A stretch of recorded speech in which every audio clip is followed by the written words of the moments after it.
Sí, muy bien. Muy buenas noches. Siendo las 8:03 del día 30 de marzo del 2021, vamos a dar inicio a la videoconferencia relativa a la unidad número 2, Derecho Colectivo de Trabajo, sesión 5, Reglamento Interior de Trabajo y Huelga, del módulo 11, Relaciones Colectivas de Trabajo y Seguridad Social. Pues para mí es un gusto empezar a platicar este tema. Sin embargo, algo que ya habíamos advertido desde el inicio del módulo, realmente en este módulo estamos viendo 4 materias distintas. Estamos viendo seguridad social, derecho burocrático y ahorita estamos viendo derecho colectivo. Con esta sesión cerramos la unidad 1-2 y cerramos lo que tiene que ver con el derecho colectivo de trabajo. Y vamos a cerrar con 2 instituciones del derecho colectivo que para mí son muy importantes y que tendremos que hacer una aclaración bien interesante. Aquí nuestra universidad, la Universidad Nacional Abierta y Estancia de México, pone como una parte importante del derecho colectivo al Reglamento Interior de Trabajo. Sin embargo, el Reglamento Interior de Trabajo, si bien es cierto que es un documento que se trabaja de forma bilateral, con una comisión mixta por parte de trabajadores y de patrón, también es cierto que no necesariamente es un reflejo de una negociación colectiva o de una contratación colectiva que venga a traer nuevos derechos a los trabajadores. Eventualmente llegue a suceder porque más allá de lo que nos señala el artículo 423 de la Ley Federal del Trabajo, se incorporan a veces a los reglamentos interiores cosas que nada tienen que ver. Lo que sí es una herramienta importante para los trabajadores y que es parte sustancial de las 3 instituciones básicas del derecho colectivo de trabajo es la huelga. Habíamos dicho nosotros que el derecho colectivo se conforma de 3 instituciones básicas, que es la sindicación, el derecho a la libre sindicación, el derecho a la negociación colectiva y el derecho a la huelga. Son los 3 instrumentos o herramientas de que goza la clase trabajadora para poder reivindicar sus derechos frente al patrono a través de el diálogo social, como prácticamente podríamos decir como la savia que da vida al derecho individual del trabajo y que va a perfeccionarlo y va a hacerlo cada vez más humano y más justo. Entonces, vamos a ver muy brevemente, muy rápido la cuestión del Reglamento Interior de Trabajo, que dicho sea de paso, parece sencillo, pero qué difícil es llegar a depositar un reglamento interior de trabajo. Las juntas de conciliación arbitral, que hasta hoy son los que conocen sobre los reglamentos interiores de trabajo, cómo le ponen a uno peros, le buscan a uno detalles, y el chiste es que nunca logras depositar este reglamento interior de trabajo. Te cuesta mucho trabajo llevar a cabo los reglamentos interiores de trabajo. Pero vamos a ver la huelga, a lo mejor sí la vamos a tener que ser mucho más amplio y vamos a ver todo lo que tiene que ver con la huelga. La huelga como un derecho humano, hay alguien que dice de hecho que es un derecho humano, otros dicen que solamente es un derecho instrumental y ahorita vamos a descubrir realmente cuál es la esencia misma de la huelga y vamos a ver que una cosa es la huelga como derecho, como hecho, como ejercicio de los trabajadores, como institución, y otra cosa es el procedimiento de huelga. Vamos a ver cómo en la Ley Federal del Trabajo encontramos en 2 apartados distintos lo que tiene que ver con la huelga.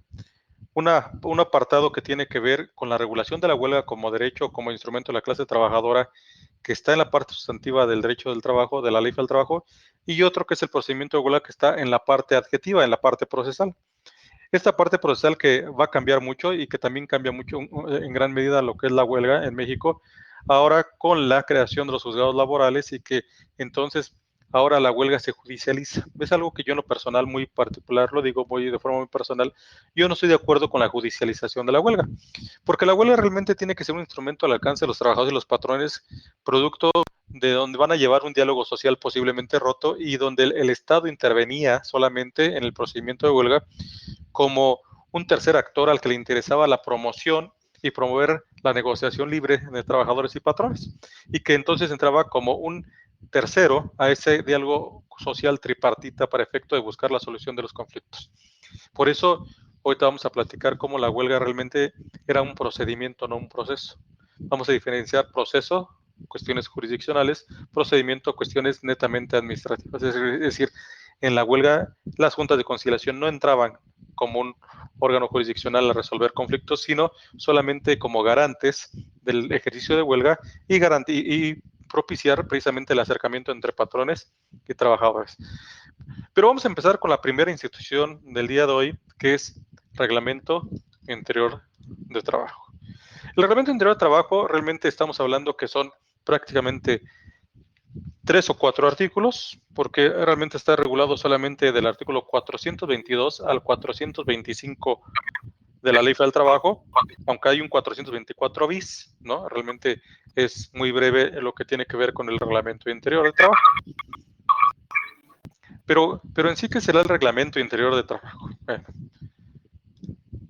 el Reglamento Interior del Trabajo, de acuerdo al artículo 422 de nuestra legislación laboral, dice que es el conjunto de disposiciones obligatorias para trabajadores y patrones en el desarrollo de los trabajos dentro de una empresa o establecimiento. Advierte que no son normas del reglamento o no son materia del reglamento las normas de orden técnico y administrativo que formulen directamente las empresas para la ejecución de los trabajos. Es decir, nosotros como trabajadores al final de cuentas nos contratan para realizar una actividad en específico, una actividad personal y subordinada para el patrón. Y que normalmente describimos esa actividad en los contratos individuales de trabajo, porque acuérdense que dice el artículo 25 que hay que cuando menos describir de la forma más precisa en qué consisten las actividades o la actividad que va a desarrollar el trabajador, ¿no? A efecto de garantizar cuál es el grado de subordinación que va a tener el trabajador frente al patrón.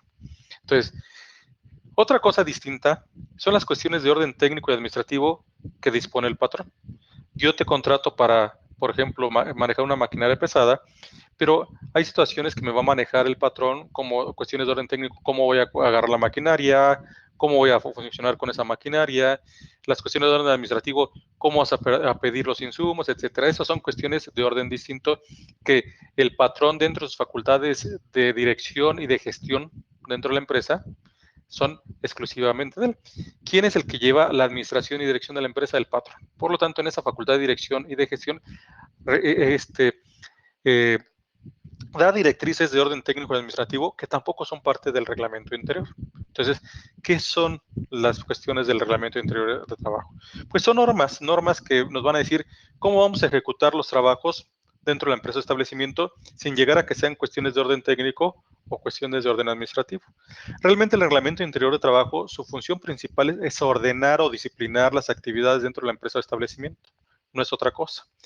Técnicamente en los reglamentos interiores de trabajo no tendrían por qué establecerse nuevos derechos en favor de los trabajadores, porque la función del reglamento interior no es generar derecho a favor de la clase trabajadora, simplemente es regular la prestación de los servicios dentro de la empresa o establecimiento, dar de orden y darle disciplina.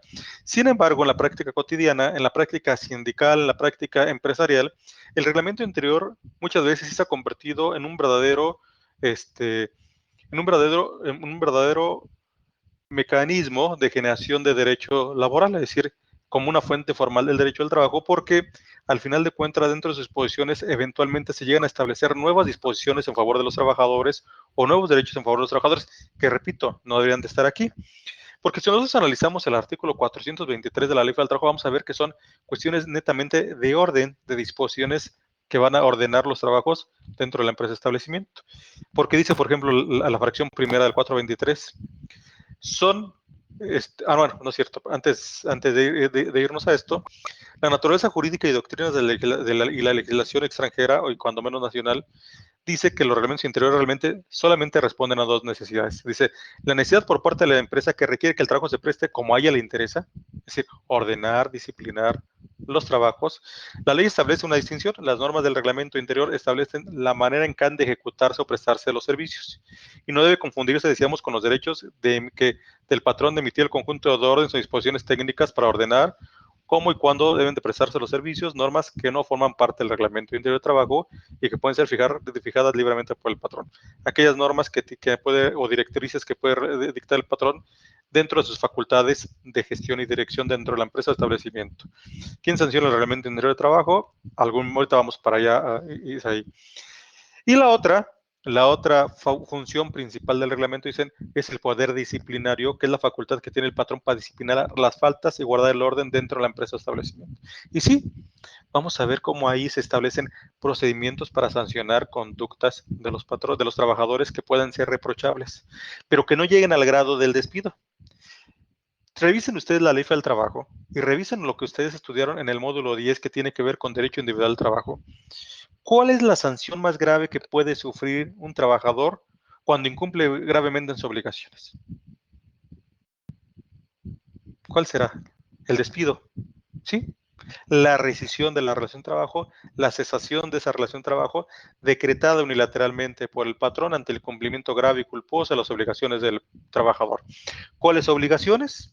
¿Cuáles acciones o omisiones? Pues las que están señaladas en los artículos 133 y 134 y 135, la ley del trabajo, 134 de las obligaciones de los trabajadores, 135 de las prohibiciones a los trabajadores. Ahí prácticamente están señaladas cuáles son las obligaciones principales del trabajador y las prohibiciones o aquellos actos que tiene prohibido ejecutar el trabajador.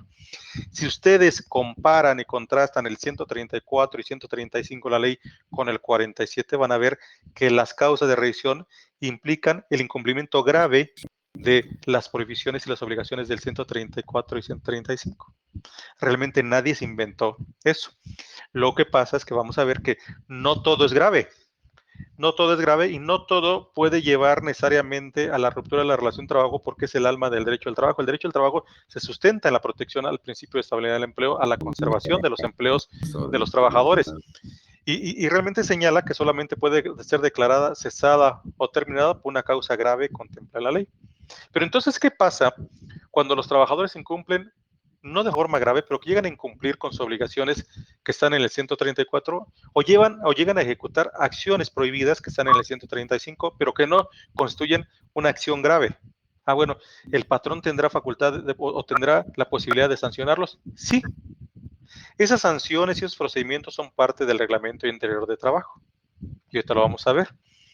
Entonces, el 423 de la Ley Federal del Trabajo establece en diversas fracciones, en 11 fracciones, cuál debe ser el contenido que debe tener este reglamento interior. Primero, comidas y reposos durante la jornada. Es decir, no te va a señalar la jornada de trabajo, pues te va a decir a qué horas inicia una jornada y a qué horas termina. ¿Cómo debes ingresar? Por ejemplo, te dice que debes checar tarjeta, que debes hacer ciertas cosas al momento de entrar o al momento de salir de la fuente de trabajo. Te establece también, acuérdense que nosotros, la jornada de trabajo, cuando es una jornada continua, cuando no hay periodos para salir de la fuente de trabajo, el trabajador tiene cuando menos derecho a una media hora de descanso. Bueno, te establece en qué momentos y cómo se va a disfrutar de esos descansos. Significa, no te establece un derecho nuevo, solamente te reglamenta lo que está en la ley y cómo vas a ejecutar los trabajos dentro de la empresa o establecimiento. Dice, lugar y momento en que deben comenzar y terminar las jornadas de trabajo. O sea, solamente se reglamenta cuándo, a qué horas empiezan, cómo terminan y reglamenta todo lo que tiene que ver con eso. Días y horas fijados para hacer la limpieza de establecimientos, maquinaria, aparatos, útiles de trabajo. El trabajador, al final de cuentas, tiene que realizar las actividades conexas o complementarias de acuerdo al artículo 56 que tiene su trabajo y que eventualmente pudieran ser retribuidas con una compensación adicional. Pero los trabajadores tendremos la obligación de llevar a cabo la limpieza, el mantenimiento, etcétera, de la maquinaria, los aparatos, los útiles de trabajo, etcétera. Aquí se establece. ¿Cómo voy a pedir a lo mejor cierta herramienta en la caseta del almacén, etcétera? Todo esto. Días y lugares de pago, solamente dice en qué día y en qué hora, en qué lugar se va a pagar. El monto del salario, las prestaciones son materia del contrato colectivo del trabajo, del contrato individual del trabajo o de la ley ordinaria si no existe escrito en los contratos. Normas para el uso de asientos y sillas a que se refiere el artículo 132, que refiere la obligación de dar ciertos asientos y sillas en ciertas condiciones especiales para, en todo caso, los trabajadores por parte del patrón, esta obligación. Normas para prevenir riesgos de trabajo o instrucciones para prestar primeros auxilios, es decir, estas normas de por dónde debes caminar, cómo te debes de conducir, que debes usar, por ejemplo, overall, que debes usar gogles, que debes usar casco, guantes de lona, etcétera, etcétera. Todas las normas para prevenir riesgos de trabajo e instrucciones son parte del reglamento interior de trabajo.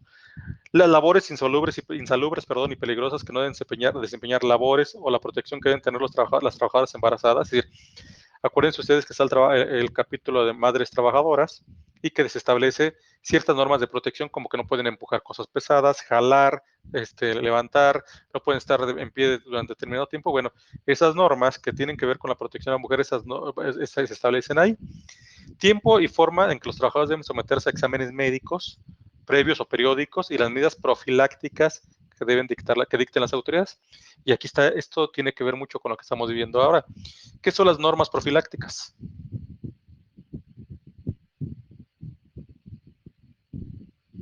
Dice Gatel, sana distancia, lavado de manos permanentemente, usar cubrebocas, es decir, para evitar contagios y pandemias, etcétera, son las medidas profilácticas. Y cuando las establece la autoridad, tenemos la obligación de cubrirlas.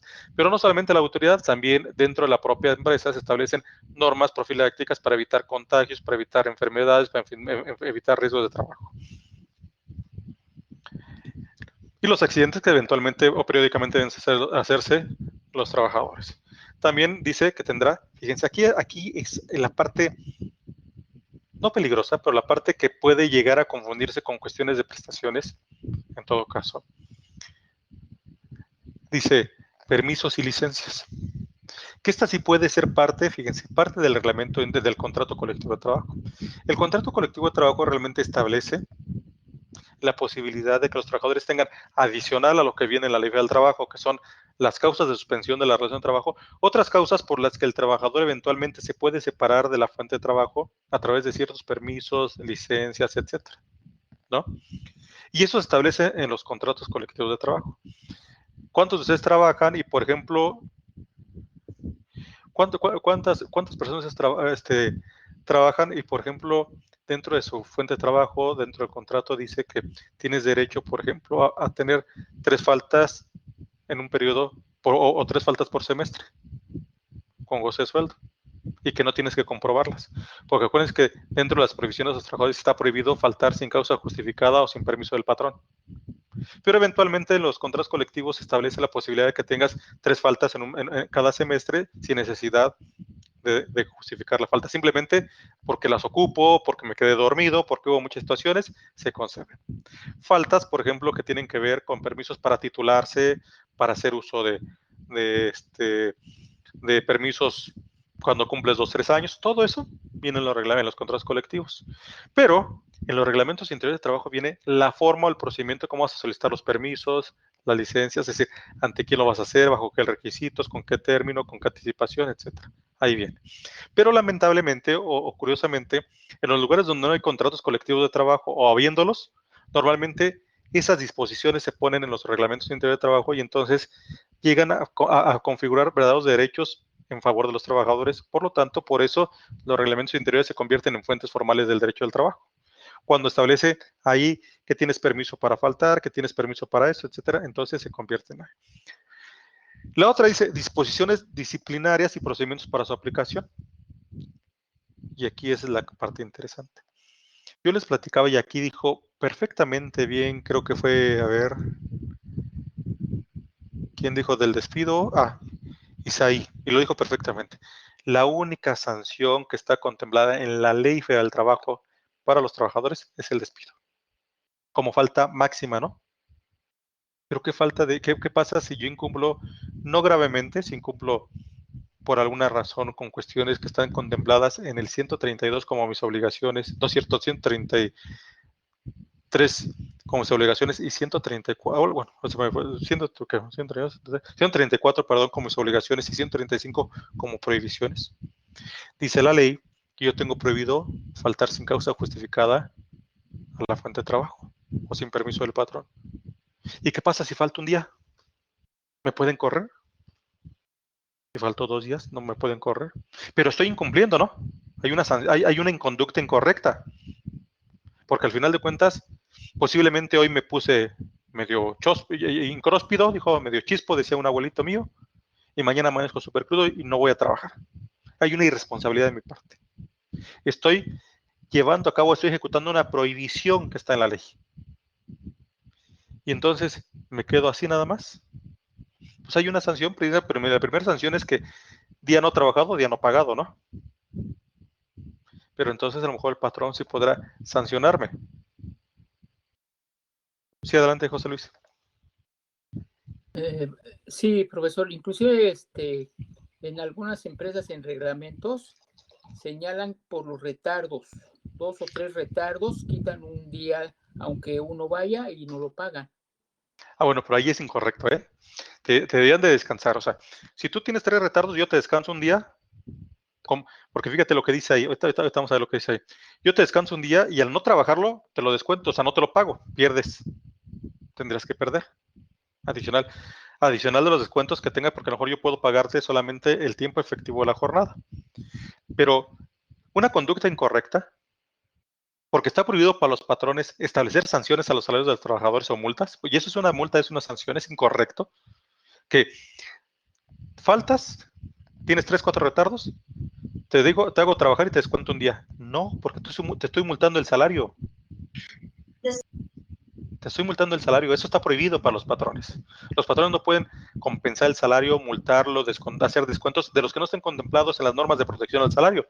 Las normas de protección al salario te dice el 110, ¿en qué casos te puedo yo descontar salarios por cuestiones de hacer descuentos por cuestiones de cuotas o cuotas sindicales, seguro social, préstamos, pérdidas, averías? Te lo puedo hacer y en los términos que te dice, pero no te pueden sancionar. El bono a lo mejor te lo pueden quitar porque está condicionado a que seas puntual. Si pierdes esa condición, porque es una condición para lograr algo, entonces puedes perderlo. Y es una forma también de sancionarte, ¿no? Que puede estar en los contratos colectivos de trabajo. Pero eso de que tienes retardos y te descuento el día es incorrecto. Lo que puede hacerse es, y dice ahí, la suspensión en el trabajo como medida disciplinaria no podrá exceder de 8 días. El trabajador tendrá derecho a ser oído antes de que se aplique la sanción. Normalmente el reglamento interior de trabajo lo que vas a decir, bueno, por esas conductas hay estas sanciones. O puedes decir, las sanciones que puedo aplicar al trabajador por el incumplimiento de sus obligaciones son amonestación verbal, amonestación escrita, suspensión por 2 días, suspensión por 3 días. Si tú suspendes 8 días, equivale a un despido injustificado. Aguas. Una sanción de 8 días no puede ser, o más, porque equivaldría a un despido injustificado. Máxime porque los trabajos que son netamente materiales se pagan semanalmente. Y prácticamente le estarías provocando un grave daño al trabajador, porque lo deja sin comer una semana prácticamente, ¿no? Entonces, por eso solamente ahí dice que hace 8 días, pero ya 8 días la jurisprudencia te ha dicho que ya equivale a un despido injustificado. Entonces, tú en los reglamentos interiores de trabajo vas a poner los tipos de sanciones que pueden tener y hasta la última que es el despido. Y luego vas a establecer un catálogo, qué conducta es castigada con qué. Lo único que también sí te dice el reglamento interior de trabajo o que dice el 423, que para establecer las sanciones no puede ser de forma arbitraria por parte del patrón. Tienes que garantizar la garantía de audiencia para que pueda ser oído y vencido. Vencido, pues no tanto, porque pues, al final de cuentas arbitrariamente te va a decir, está sancionado. Pero te tendrían que llamar a levantar una acta administrativa donde te den la posibilidad de que tú te defiendas. Por ejemplo, te pueden llamar y decir, oye, tuviste una falta y por lo tanto te voy a amonestar. Vamos a levantar el acta. Pero tú en ese momento le dices, no, yo a lo mejor no te avisé de forma inmediata, pero aquí está mi comprobante del Seguro Social, mi incapacidad por la que no pude venir. Ah, bueno, entonces ya estoy justificando, ya me demuestro que no hay, que no cometí la prohibición que está señalada en la ley. Entonces, tienen que venir esos procedimientos donde yo garantice, en todo caso, al trabajador la garantía de audiencia. Y es aquí también donde a veces los propios reglamentos interiores de trabajo se convierten en ley porque llegan a establecer cuestiones más favorables para los trabajadores. Una de las características del derecho de despido que tienen los trabajadores es que el derecho de despido es irrenunciable de forma general. Es decir, yo no puedo renunciar como patrón a mi derecho de despedir a un trabajador cuando ha incumplido gravemente en sus obligaciones. Pero dice las características en la doctrina de manera general y de manera parcial, sí, sí. A ver, Nayeli, ya dijimos varias veces, pues, de todas, ¿cuántas faltas tengo que tener para que el patrón tenga derecho a despedirme? ¿Más de 3? ¿Más de 3? ¿Cuántos más de 3? 4. En un 4. mes, No, ojo, no. En 30 días. bueno, en 30 días En hábiles. 30 días. 30 días porque luego así son los trabajadores vivos, dicen, falto 28, 29, luego falto 3 y 4 y ya. No. 30 días. Ojo. Y los 30 los vas a contar de la última falta hacia atrás, vas a contar 30 días y si en los 30 días hay 4 faltas, entonces puedes despedir, ¿no? Pero dice la ley, más de 3 es 4. Tengan mucho cuidado porque los contadores son tan necios, no hay contadores aquí, no vaya a ser que yo la esté regando. A veces, a lo mejor Elizabeth, sí. Elizabeth, si eres contadora, tápate los oídos, por favor. A veces los contadores Lo que pasa es que la formación que les dan de derecho al trabajo a los contadores es una embarradita así muy rápida en la carrera y se quedan con la idea de 3 faltas. Dicen, córrelo, tiene 3 faltas. No, ya te jodiste, perdón. Ya la regaste porque entonces tu despido es injustificado porque deben ser más de 3. Aguas ahí, ¿no? Tengan Sí, mucho de cuidado hecho, en ese sentido. Sí, adelante. licenciado, no contadora, pero trabajo en un despacho contable. Y efectivamente, o sea, son 3 faltas y ¿Y te quieren correr? dinero. Y al tema de lo que comentaba el compañero de 3 retardos, te junto tus 3 retardos y te presentas a trabajar, pero te voy a descontar el día. No te vas a ir a descansar a tu casa, es castigo lo que te estoy dando. Pero yo estoy de acuerdo porque es el castigo de quedarte a trabajar, todavía el castigo de descontarte. Entonces ahí yo no le veo dónde está, es un abuso. Sí, en las normas de protección al salario, si ustedes lo revisan, del 101 en adelante, dice que está prohibido a los trabajadores, a los patrones, hacer descuentos a los trabajadores. Oye, en las previsiones al patrón. Y no pueden tampoco multar el salario. Lo que sí es, tienes 3 faltas o 3 retardos, te castigo, te descanso. Pues, ¿qué mayor castigo que descansar a un trabajador? Si descansa ya no tiene un día de salario. Y si es un trabajador que gana el salario mísero, digo mínimo, 141.73, pues no le alcanza ni para el mendigo metro, ni para la combi. Y entonces le partes la economía, ¿no? Y hay una sanción fuerte para el trabajador. Entonces, aguas ahí. Y entonces, les decía, dice la ley que entonces yo te puedo correr, despedir. Bueno, lo que pasa es que es bien curioso. Ustedes en Santología y cómo manejan las cosas les hablaban de rescisión, de la rescisión del trabajo y otras cosas.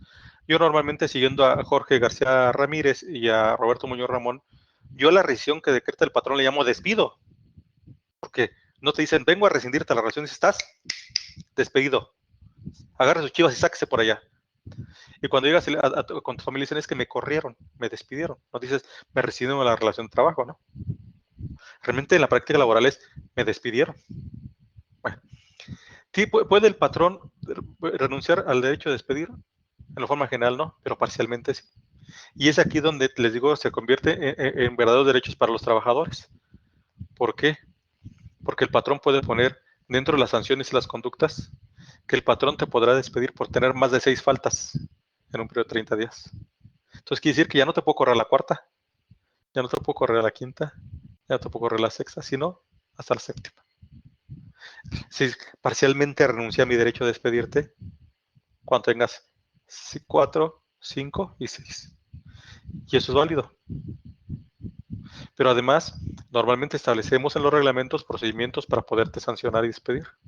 Si ese procedimiento lo hago rígido, donde tienes que tener la presencia de tus delegados sindicales, donde tienes que tener la posibilidad de tener testigos, donde etcétera, entonces, si se fijan, haces un procedimiento adicional al que está contemplado en el artículo 47 de la Ley del Trabajo.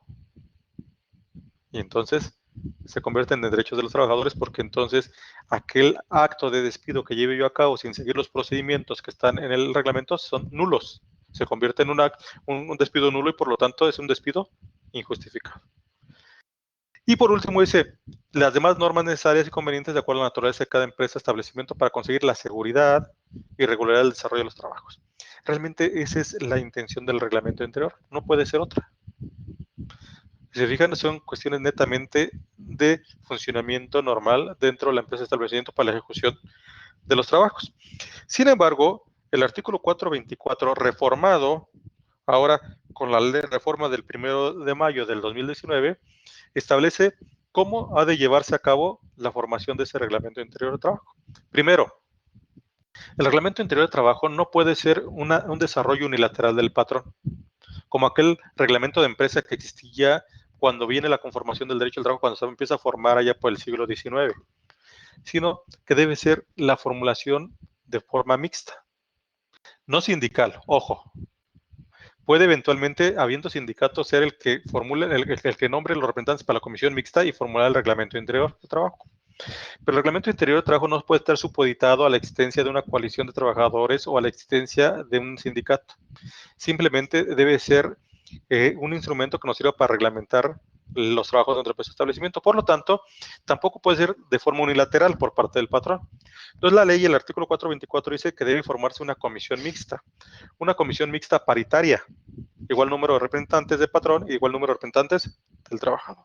Normalmente el patrón aquí nombra pues a su gerente de recursos humanos y a gente debidamente estratégicamente que trabaja en la empresa, y por su lado tendrá que llamar a todos los trabajadores y decir, nombren ustedes a las personas que quieren que les ayuden para discutir y formular este reglamento de interior de trabajo, que ha de ceñirse a lo que señala el artículo 423 de la Ley Federal del Trabajo.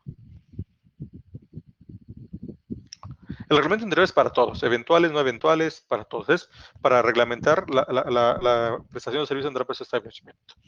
Después dice, si las partes se ponen de acuerdo, o sea, empieza la discusión, y si estos se ponen de acuerdo, entonces dentro de los 8 días siguientes a su firma, lo depositarán en las juntas de conciliación y arbitraje, cosa que ya cambió. Bueno, hasta el día de hoy, en donde no hay centros de conciliación, bueno, más bien hasta el día de hoy, se sigue depositando en las juntas de conciliación y arbitraje, ya sean federal o local, según la materia, según sea federal o sea local.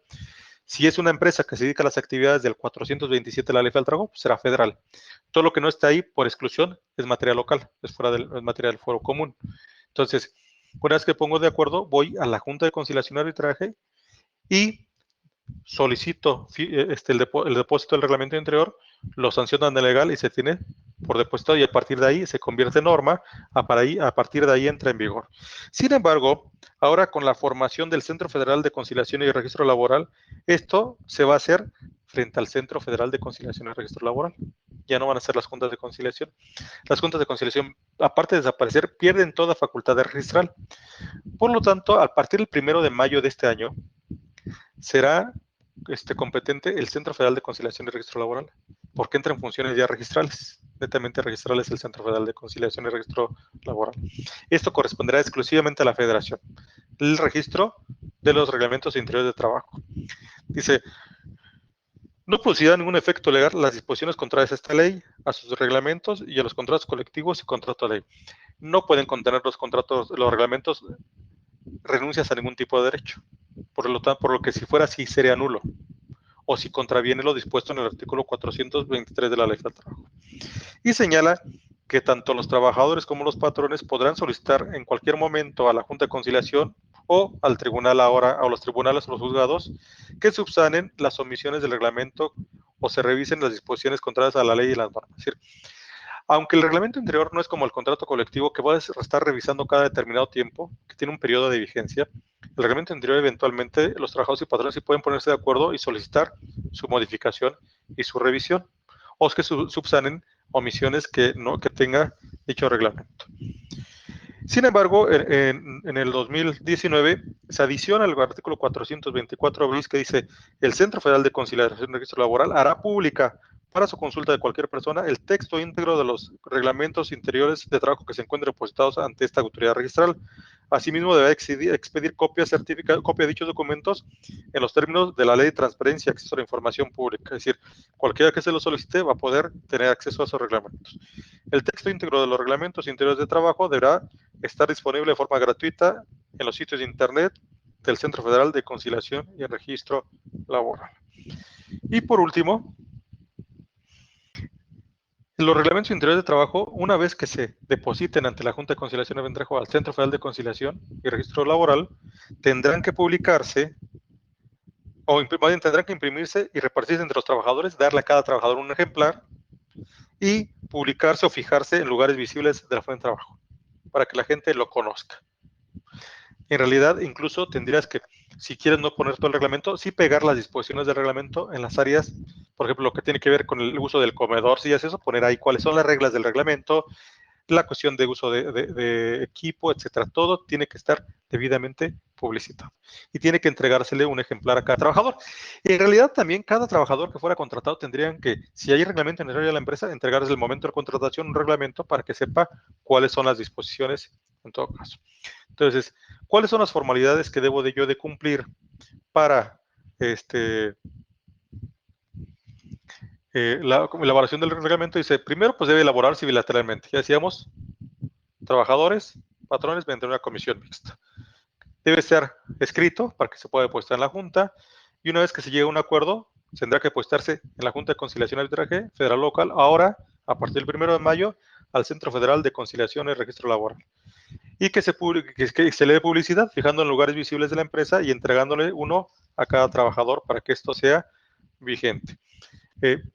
Voy a apagar dentro de la cámara porque me voy a levantar un segundito, porque quiero ver exactamente qué es lo que tenemos que hacer nosotros ahora en las actividades, que se me olvidó acercarme el documento necesario a eso. Pero permítanme, porque también para ir de una vez discutiendo qué es lo que nos toca hacer en sus actividades.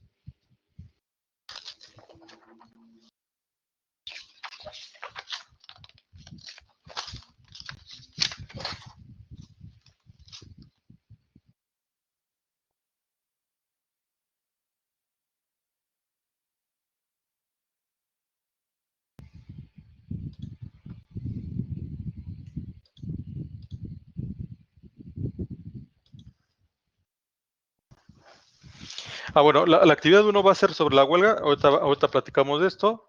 La actividad 2 dice, revisa tu texto, revisa la Ley Federal del Trabajo y esquematiza el proceso de desarrollo del reglamento interior y el proceso de huelga. Hijo, la mañana pues ya sin querer se los di, ¿no? Algo así hagan, tampoco me van a copiar igualito, porque entonces voy a decir, esto fue un copiar y pegar, pero más o menos se los di ahorita sin querer, pero es forma de explicarles, porque es para que comprendan muy bien esas instituciones del derecho del trabajo. Y la actividad integradora es solamente que revisen ustedes, les mandé un reglamento interior para que ustedes vean si realmente está debidamente, se cumple con los requisitos del 423 de la Ley Federal del Trabajo. Dice, el reglamento interior de trabajo surtirá efectos a partir de la fecha de su depósito. Deberá imprimirse y repartirse en trabajadores en lugares más visibles del establecimiento, artículo 425 de la Ley Federal del Trabajo. El depósito del reglamento dice, no es un acto simplemente administrativo, puede ser así, la función de la autoridad sería como de una simple oficialidad de partes. El obligar a las partes a que una vez que formulen el reglamento lo depositen ante la autoridad del trabajo, implica la facultad de la autoridad de revisar el contenido del reglamento si el reglamento está pegado a las disposiciones legales y no va en contra de los derechos de los trabajadores. Una vez que se hace esa anotación de que ha sido depositado, presume que la autoridad laboral lo revisó y por lo tanto que está pegado a la ley.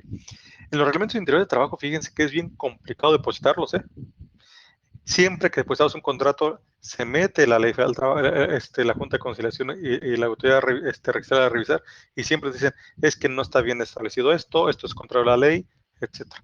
Porque sí, en efecto, no es nomás llevarlo, depositarlo, me sellan y ya es vigente. Y esto lo digo por lo siguiente. Para que tú puedas sancionar a un trabajador, la sanción debe estar contenida en el reglamento interior de trabajo. Y realmente lo malo es que muchos patrones piensan que cuando viene la autoridad del trabajo, la inspección del trabajo y me sanciona por no existir reglamento, con que yo demuestre el sello de acuse recibido de la oficialidad de partes de la Junta de Conciliación y Arbitraje, con eso cumplí. No, tiene que ver el acuerdo de depósito del reglamento interior de trabajo. Ojo, mucho ojo. Ahora, ¿qué tendría que yo que llevar a la Junta de Conciliación y Arbitraje? El puro reglamento firmado por una solicitud del patrón para que se tenga por depositado, para mi gusto no. Tendrías que llevar un acta donde constituiste la comisión mixta, donde quedó integrada la comisión mixta, ¿no? Con nombres, apellidos, cuándo iniciaron a prestar los servicios, cuándo los trabajos y cuándo terminaron. Puede ser un mismo día, puedes decir que se discutió, que están de acuerdo y lo firmen. Y firmar el reglamento interior los miembros de la comisión mixta.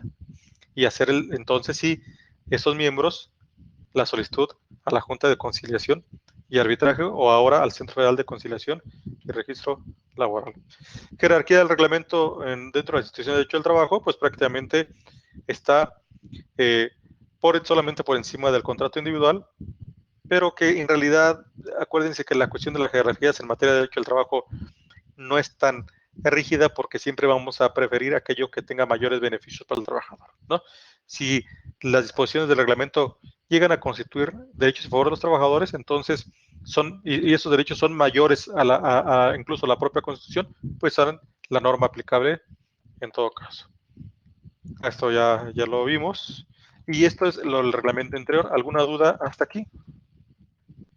¿No? Creo que es sencillo. Creo que es sencillo el reglamento interior de trabajo.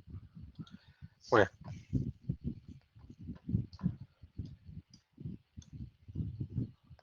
Vamos a ver la huelga, a ver si tenemos la oportunidad de poderlo ver todo. ¿Cómo andan de tiempo, de paciencia, y etcétera? ¿Bien o mal? ¿Sí me aguantarán? Sí, tenemos tiempo. Bueno, perfecto. Por eso son mi grupo consentido. Bueno, pues es el único que tengo porque no me dan más aquí en la universidad, nomás nos dan un grupo, pero este grupo me fascina y me cae muy bien.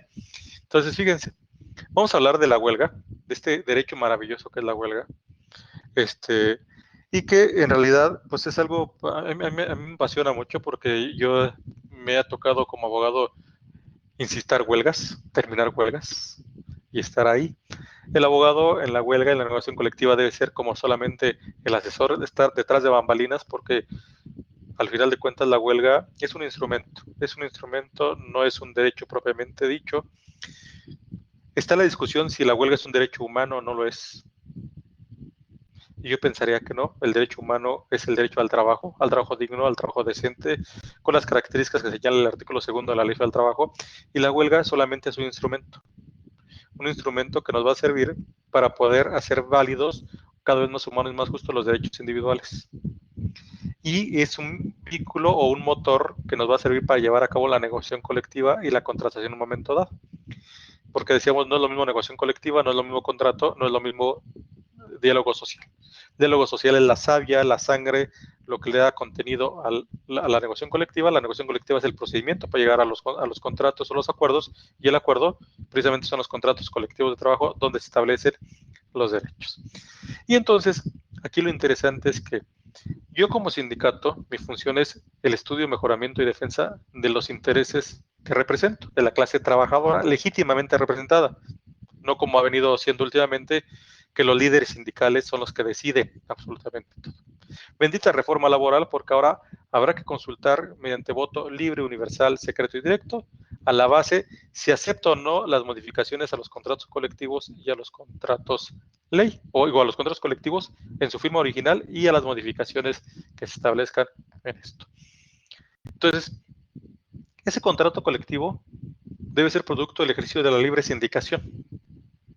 Esa libre sindicación que implica el reflejo de la intención legítima de la clase trabajadora por buscar mejores condiciones de trabajo. No de los líderes, de los trabajadores. Pero ¿qué pasa cuando en búsqueda de ese diálogo social, de ese intercambio y de empezar el mecanismo de negociación colectiva para lograr mejores condiciones, el patrón se niega? No quiere. Entonces, por eso viene este tercer instrumento, que es la huelga, como un mecanismo para restablecer el diálogo social roto, la negociación, el instrumento de negociación colectiva. Por eso, cuando a mí me dicen algunos abogados y las juntas de conciliación extranjera, tienes garantizado tu derecho a huelga, porque al final de cuentas te permití suspender labores, porque dice que la huelga es la suspensión de labores llevada a cabo por una coalición. Digo, pero si bien loco, maestro, porque ese es el instrumento, ese es el hecho. La huelga es un hecho, un derecho. Y el objeto de la huelga no es suspender labores, ¿sí? Y el objeto de la huelga inmediato tampoco es solamente la consecución de lo que señala el 450. La huelga, su objeto principal es el restablecimiento del diálogo social. Es una garantía de igualdad. El podernos sentar en una tabla rasa para poder discutir frente a frente patrones trabajadores. Los términos en que están concedidos los artículos 284, 258 y 259 de la mencionada ley, claramente aparece que la huelga es un derecho personal de cada trabajador, ya que en ella se expresa que coalición es el acuerdo de un grupo de trabajadores y la huelga de suspensión legal y temporal del trabajo como resultado de una coalición de trabajadores. Es claro que siendo la huelga un derecho personal. Es un derecho personal, pero que se ejerce colectivamente. O sea, si yo digo, estoy en huelga yo solito y me niego a trabajar, te despiden, maestro. Es un derecho individual, pero que se ejerce colectivamente. Es un derecho de orden colectivo. Es decir, fíjense, es un derecho individual, ojo, sí, pero no viendo el derecho individual de José Luis Lara García, sino de la calidad que tenga José Luis Lara García, la calidad de trabajador, en su calidad y categoría de trabajador, y los intereses que tiene en esa categoría y en esa calidad. Por eso es un derecho de clase, es un derecho que se ejerce en función de la clase. Claro, todos, para poder llevar a cabo una huelga, tiene que haber la manifestación de que todos y cada uno de ellos, para poder coaligarse y tener la intención todos de llevar a cabo un movimiento de huelga. ¿Sí? Perfecto. Entonces, acá es de este lado. Huelga. Fíjense, la huelga está en dos aspectos. Maestro, por ejemplo, en el IMSS se empieza a revisar desde abril el contrato colectivo de trabajo y en octubre, dices, ya sale firmado por el director y el secretario general del IMSS. Los delegados hacen convenciones donde solo asisten ellos y el secretario general para los trabajos, para todos los trabajos del IMSS, intuyen que ya está pactado. La coalición es el rango constitucional y será temporal hasta lograr el objetivo. Sí, exactamente, Martín. Fíjense. Esto que dice aquí María Elena Hernández es algo incorrecto. Y por eso vino la gran reforma laboral. Porque no puede ser que solamente por caprichos o que los que detentan o que creen detentar la verdad de la clase trabajadora, que es la mesa directiva o los sindicatos, no es cierto. La negociación colectiva libre implica la negociación de la participación de todos en los procesos de negociación, en esos instrumentos de negociación, y que todos tienen que ver que realmente represente su interés legítimo de todos. Por eso ahora se va a pedir que incluso para iniciar una huelga tenga yo que tener ciertas constancias donde yo acredite que represento el interés legítimo. Pero vamos a dividir nosotros la huelga en dos aspectos. Lo que está regulado del 440 al 471 de la ley, que es el derecho sustantivo de la huelga, ¿no?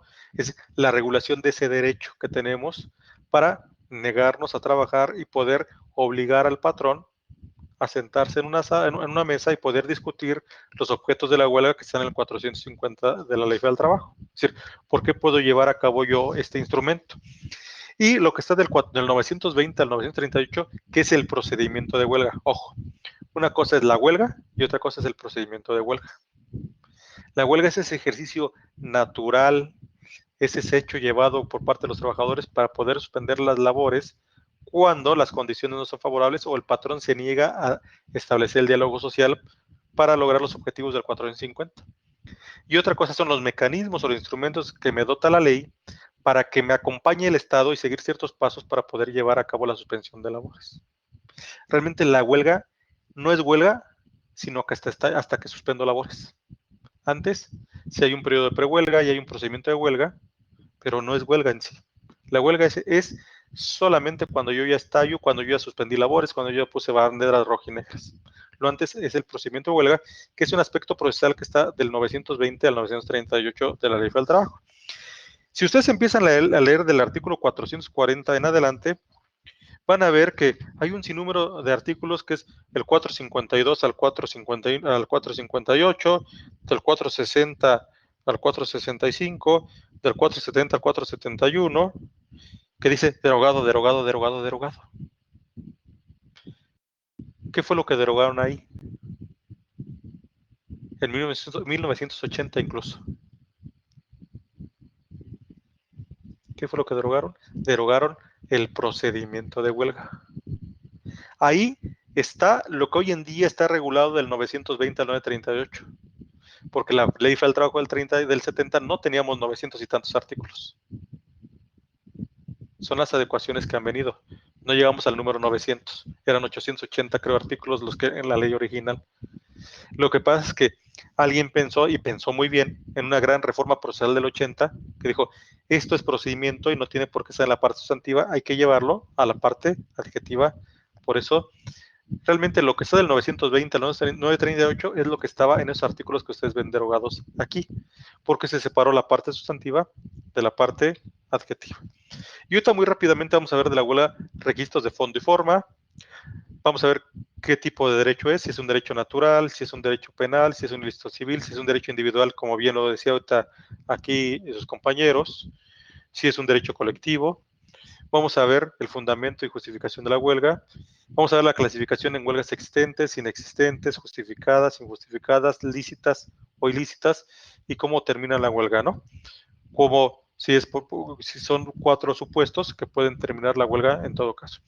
Pero que aquí es bien importante porque hubo una gran reforma también que no sé si es buena o mala, pero ahorita vamos a tratar de verla rápidamente. La huelga, dice el artículo 440, es la suspensión temporal del trabajo llevada a cabo por una coalición de trabajadores. ¿Por qué no dice un sindicato? Aunque más adelante la propia ley señala que para efecto de la huelga se entiende al sindicato como una coalición permanente de trabajadores. Dice, para efectos de este título, los sindicatos de los trabajadores son coaliciones permanentes. Claro, acuérdense que el derecho de asociación habla de la coalición como la unión de más trabajadores, de 2 o más personas para lograr un fin común. Normalmente, lo que pasa es que normalmente en la coalición, cuando logras el fin común, desaparece. En el caso de los sindicalizados, pues es ese fin común, pero de manera permanente. Es un trabajo de forma permanente y constante. Pero ¿por qué hablamos de coalición también en la cuestión del sindicato? Porque solamente los trabajadores sindicalizados tendrán derecho a huelga.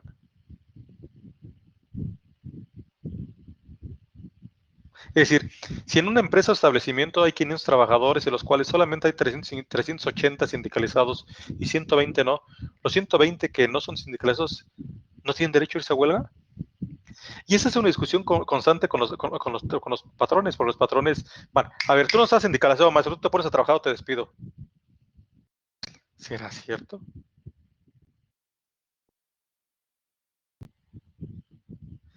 Y entonces, ¿qué acaso si yo, Sergio Carmelo, no soy sindicalizado, pero si simpatizo con el movimiento de huelga y me uno a ellos, ¿no es una coalición?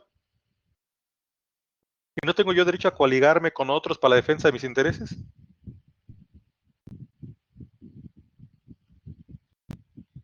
Claro. Entonces, por eso dice el artículo 440 de la Ley Federal del Trabajo, es la suspensión temporal llevada por una coalición de trabajadores. La coalición permanente llamada sindicato y todos aquellos que se le quieran sumar y que quieran ejercer también su derecho de suspender labores para lograr condiciones más favorables para ellos. Porque nos gusta o no nos guste, una vez que un contrato colectivo es vigente, me beneficia a mí aunque yo no sea parte del sindicato. Y si sé que me va a beneficiar, eventualmente puedo decir, no me quiero sindicalizar, pero te apoyo, estoy contigo.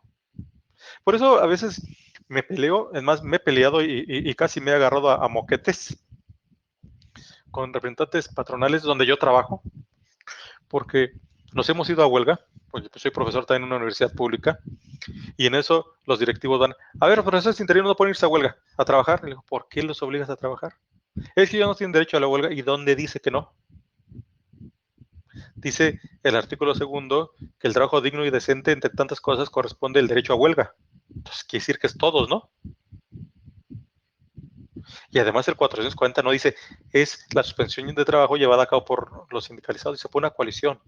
Y la coalición puede ser esa coalición permanente o la coalición temporal, porque a lo mejor yo me uno contigo, simpatizo contigo, Sergio Carmelo, contigo sindicato, y una vez, no, una huelga solidaria es algo bien interesante que es el demonio de Tasmania. Martino te lo voy a platicar, la huelga por solidaridad o la huelga solidaria, que nunca he podido llevar una vez la quise llevar y hay ciertas condiciones que no te permiten hacerlo, pero ahorita vamos a platicar de esto. Entonces, todos tenemos derecho a nuestra huelga. Ahora, ¿cuáles son los elementos? Pues es una suspensión temporal, no puede ser permanente, solamente una cuestión temporal, transitoria, que debe terminar una vez que restablezco el diálogo social, que restablezco los mecanismos de negociación colectiva, que me puedo sentar con el patrón a discutir. Debe haber la existencia de una coalición, ya sea temporal o ya sea permanente, aunque normalmente la huelga, por lo general, de acuerdo a lo que dice el 450 de la ley, prácticamente corresponde a los sindicatos, salvo 2 supuestos o 3, pueden hacerse por cuestiones que no sean sindicales, y vamos a ver ahí. Entre ellas, la huelga por solidaridad, que es algo interesante. Y la otra, la temporalidad esa suspensión de labores es temporal, ¿no? De los trabajos solamente. La huelga, hay muchas veces las han clasificado a lo largo de la historia como un ilícito, como un derecho natural, como es un derecho que tengo yo para poder trabajar o no trabajar. Alguien me decía que estaba yo medio loco, y a veces sí estoy loco porque a veces empiezo a divagar. Y me decían alguien, entonces, ¿qué es la huelga? ¿Cuál es la naturaleza de la huelga? Y yo le decía, adelante, José Luis. Sí, profesor. ¿Qué pasa en el caso de los trabajadores menores de 16 años que están trabajando con permiso? Ujú. ¿Pueden tener ese derecho también? Sí, Si dice que para formar sindicato deben de ser mayores. no, los trabajadores menores pueden formar parte de los sindicatos. Lo único limitante que tienen los de 15 años es que solamente teniendo 16 pueden formar parte de la mesa directiva. Porque incluso, Porque, ve la parte procesal, los trabajadores menores de mayores de 15 y menores de 16 o de menores de 18 pueden libremente ejercer sus acciones procesales frente a la Junta de Conciliación o a los juzgados. No requieren permiso de nadie. Y lo vamos a ver ahora que veamos derecho procesal, cómo a diferencia del derecho civil, otros derechos, para que yo pueda comparecer a un juicio, tengo que ser mayor de edad, tengo que tener capacidad. porque inclusive hay estudiantes de bachiller o alguna nivel técnico que están haciendo servicio social ¿Sí? y en ese Yo, caso no reciben un salario, no es una relación laboral. no hay una relación laboral, pero un mayor de 15 años, con permiso de los padres, puede trabajar. Y un mayor de 16 ya no requiere permiso de nadie. Eso sí, hay normas de protección para ellos, como no hacer labores peligrosas, insalubres, centros nocturnos, etcétera. Eso, pero pueden trabajar y pueden formar parte de los sindicatos. Y si forman parte de los sindicatos, pueden irse a huelga. Es un derecho que tienen los trabajadores por ser calidad de trabajadores. Una disculpa, yo voy a Gracias. salir del trabajo, no me puedo quedar tiempo extra. Los dejo. No, espérate. Bueno, ya se nos fue. Ya lo verás después. Bueno, entonces, les decía yo, para mi gusto, a lo mejor el derecho a huelga es el derecho del trabajo en sentido inverso. Dice el artículo 5 que todos podemos dedicarnos al trabajo, profesión u oficio que más nos plazca con la condición de que sea lícito. Pero también tengo el aspecto negativo de mi derecho humano al trabajo, a no dedicarme a nada si no quiero o a no trabajar. Entonces, el derecho a huelga es un hecho. Es el ejercicio mismo del derecho humano al trabajo en sentido inverso, es decir, me niego a trabajar porque las condiciones no son favorables y hay una violación a mis derechos, por lo tanto, puedo negarme a trabajar, ¿no? Pues eso es la huelga. Suspendo las actividades hasta en tanto no te sientes conmigo para establecer condiciones favorables, ¿no? Por eso es un derecho natural, más que un derecho natural, es un derecho humano, ¿no? Es parte del derecho humano al trabajo. Mucho se ha discutido, porque fíjense ustedes algo bien interesante. Lean todos los artículos, todos los convenios de la Organización Internacional del Trabajo, tanto los 8 fundamentales, como los de gobernanza, como los técnicos, y ninguno habla de la huelga, ¿eh? Te hablan de la negociación colectiva, te hablan del sindicalismo y no te hablan de la huelga, porque la huelga es un instrumento netamente que va a servir para poder sentar al patrón a laborar. Algún tiempo la huelga fue un ilícito penal, allá por la época heroica, por la época del siglo XIX. Luego ya dejó de ser un delito, un ilícito penal, se convirtió en un ilícito civil. Podías asociarte, podías irte a huelga, pero podían usar un proceso que muchas ocasiones han oído hablar, que es la requisa, donde, está bien, estás en huelga, sácate, puedo contratar a otras gentes para que vengan a prestar el servicio. Eso está prohibido en un movimiento de huelga, porque entonces, pues rompes el objetivo de la huelga, que es sentar a los trabajadores. Es un derecho individual, claro, se ejerce por todos y cada uno de nosotros, todos tenemos derecho a suspender labores, a llevar a cabo ese hecho, seamos sindicalizados o no, pero que se ejerce colectivamente. Es un derecho de la clase social, ¿no? Es de ejercicio colectivo. Su fundamento lo encontramos en la Ley Federal del Trabajo, en la fracción 18 del artículo 123, apartado A, pero también en el correlativo del artículo del apartado B, nada más que la huelga en el apartado B está limitada. Y ahí sí hay ciertos protocolos o estudios de la OIT que dicen, en cuestión de ciertos servicios, sí puede haber una restricción al derecho a huelga, cuando son servicios públicos vitales, por ejemplo, porque no puedes pisotear los derechos generales, por ejemplo. Imagínense que pudieran irse a huelga todos los trabajadores del Seguro Social y del ISSSTE y parar las actividades de salud. O el servicio de rastro municipal, o el servicio de agua potable, o el servicio de basura, pues imagínense qué friega. Entonces estarían poniendo a la población en un alto riesgo, por lo tanto ahí sí hay ciertas limitantes, pero además vamos a ver ahorita. Dice, si partimos de la base que la sociedad está dividida en clases sociales y que el comportamiento del capital siempre ha exigido que se le deje crecer sin importar el hombre y que por el contrario el trabajo quiere el desarrollo de la economía en beneficio de todos los seres humanos, hay una lucha constante. El capitalismo, el neoliberalismo sigue buscando esa libertad absoluta para el ejercicio del mercado y por otro lado los trabajadores buscan la democratización de la economía, pues hay una lucha constante. El capital defiende su idea de la propiedad como un derecho absoluto, aún sin decirlo, en el rigor de la declaración derivada de la Revolución Francesa de 1689. Por el contrario, el trabajo afirma que la economía de cada pueblo y de la humanidad debe tener como misión la satisfacción integral de necesidades del hombre, ya que el trabajo reclama que las condiciones de prestación de servicios se fije conjuntamente entre los sindicatos obreros y los empresarios. Entonces, de tal suerte, cuando esa determinación falta, la actividad de la empresa no puede continuar porque nadie puede ser obligado a prestar servicios sin su pleno consentimiento. Lo que decimos, para mi gusto, es el derecho al trabajo en sentido inverso. Ese es el fundamento y finalidad, al final de cuentas, es esa lucha constante. Es el restablecimiento del diálogo social para lograr la paz social. La huelga es paz social, al final de cuentas. Es el restablecimiento de la paz social. Decíamos que, cuando menos el artículo 123, apartado A, la fracción 17, nos dice que las leyes reconocerán como un derecho de los obreros y los patrones la huelga y los paros. Eso del paro, los patrones tienen derecho al paro. ¿A qué se referirá esto del paro? Perdón, son cuestiones técnicas, el paro técnico o jornadas reducidas cuando no están vendiendo o por problemas de COVID. Ahora, por ejemplo, ¿qué pasó con el COVID? ¿Cómo se llama esa institución? ¿Qué fue lo que hicieron? Bueno, ahí autorizan que las empresas trabajen medios turnos o que Okay. Para no tener a todo el personal. ¿Te acuerdas lo que señala el artículo 42 de la Ley Federal del Trabajo? Sí, que es un derecho del patrón poder reducir No, el artículo 42 dice de la suspensión de los efectos de la relación de trabajo. Si yo me enfermo, se suspende la relación de trabajo, ¿no? Quedan los efectos suspendidos. Pues realmente el paro es una suspensión de la relación de trabajo de manera colectiva, que bien lo decías tú, José Luis. ¿Qué pasa ahora con la pandemia? Pueden solicitar la autorización de parar parcialmente mis actividades. Y eso lo vamos a encontrar en el artículo 427 en adelante. Dice, son causas de suspensión temporal de la relación de trabajo en una empresa de establecimiento de manera colectiva. El caso fortuito fuerza mayor, algo que me impide que mi empresa trabaje de forma correcta.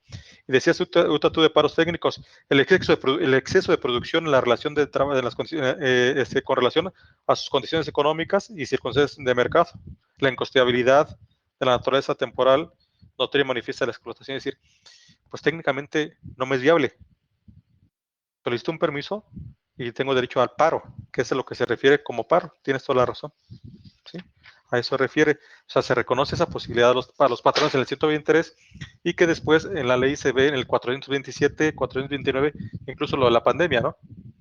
Pues yo no puedo tampoco seguir trabajando porque eso me representa posiblemente la pérdida o cierre permanente de la empresa. Entonces mejor paro hasta que las condiciones son correctas. Los trabajadores del apartado B del servicio burocrático tienen derecho a huelga, sí, pero la huelga de los trabajadores burocráticos está muy limitada, de acuerdo a lo que nosotros podemos leer en la fracción 10ª del apartado B del 123. Dice, los trabajadores tendrán derecho a asociarse para la defensa de sus intereses comunes, derecho a libre sindicación. Podrán asimismo hacer uso de su derecho de huelga, pero aquí no viene libre como viene en el apartado A. Dice, previo el cumplimiento de los requisitos que determine la ley respecto a una o varias dependencias de los poderes públicos, pero aquí está el candado más grande. Cuando se violen de manera general y sistemática los derechos que este artículo les consagra, que el artículo 123, incluso la Ley Federal de los Trabajadores del Servicio del Estado. Violaciones generales y sistemáticas. Si una violación no es general y sistemática, no tienes derecho a huelga. Ojo. En una empresa tú puedes irte a huelga hasta porque corrieron una persona, porque quieres defender los derechos de ciertas clases, ciertos grupos, puedes hacerlo, ¿no? Puedes hacerlo porque consideras que hay ciertas violaciones a ciertos articulados, aunque no sean generales y sistemáticas, basta con que se violen de forma un tanto general. En el caso del apartado E, debe ser generales y sistemáticas. Y además existe la obligación de acreditar que realmente cuentas con el apoyo mayoritario de tus trabajadores, de tus agremiados.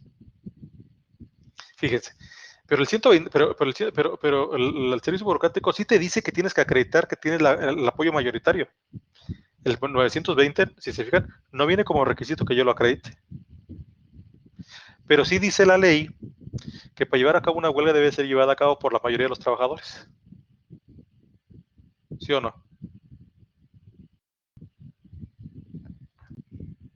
Y ahorita vamos a hablar de eso. Vamos a apurarle. Requisitos de fondo. Para poder llevar a cabo una huelga, es necesario que el acuerdo se lleve a cabo, que la huelga sea llevada a cabo por la mayoría de los trabajadores de la empresa o establecimiento. Esta mayoría se integra con la mitad más uno de los trabajadores, con el 50% más uno.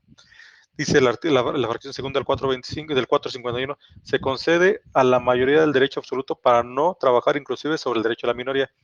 Pero fíjense aquí, ojo, dice llevado a cabo por la mayoría de los trabajadores. Y luego te quieren exigir que dentro del emplazamiento acredites que tienes el respaldo mayoritario. No necesariamente. Y no es requisito. Porque la huelga no es huelga hasta que suspenden labores. Y es donde debe ser llevada la suspensión por la mayoría de los trabajadores. Por eso ustedes leyeron la inexistencia de huelga. ¿Qué dice la huelga? Que es inexistente cuando no es llevado a cabo por la mayoría de los trabajadores. Es una de las causas de inexistencia de huelga. Pero ¿cuándo promuevo yo el incidente de inexistencia de huelga? Hasta 72, durante 72 horas siguientes a la suspensión de labores, no antes. Porque una huelga no puedo yo tacharla de inexistente cuando no ha estallado, porque la huelga que todavía no suspende labores no es huelga. Yo no sé si me explico. ¿Sí? Entonces, bueno. Segundo requisito de fondo, que la huelga sea llevada por alguno de los de las causas que están señaladas en el 450 de la Ley Federal del Trabajo y que tenemos ahí. Y ahorita vamos a hablar de algo que les preguntaron por ahí en el cuestionario.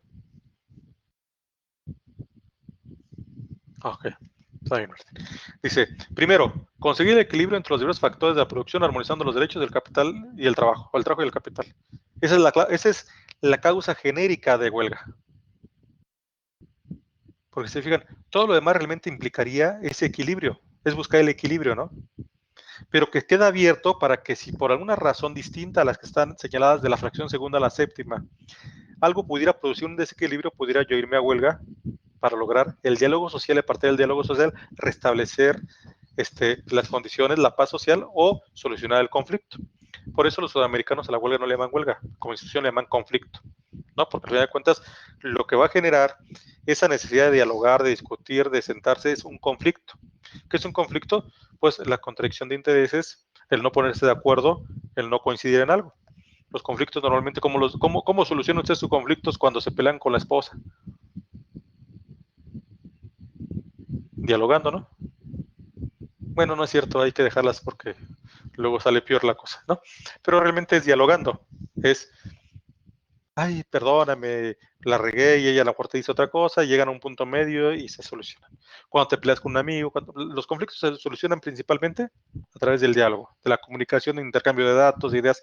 Eso es el diálogo social. El diálogo social es el intercambio precisamente de datos, de documentos, de información que va a fluir permanentemente entre patrones y trabajadores. Ese diálogo social, para que después se materialice en algo, debe llevarse a cabo con ciertas formalidades, con cierto procedimiento que es la negociación colectiva, los instrumentos que me sirven para poder solucionar los conflictos que yo tengo.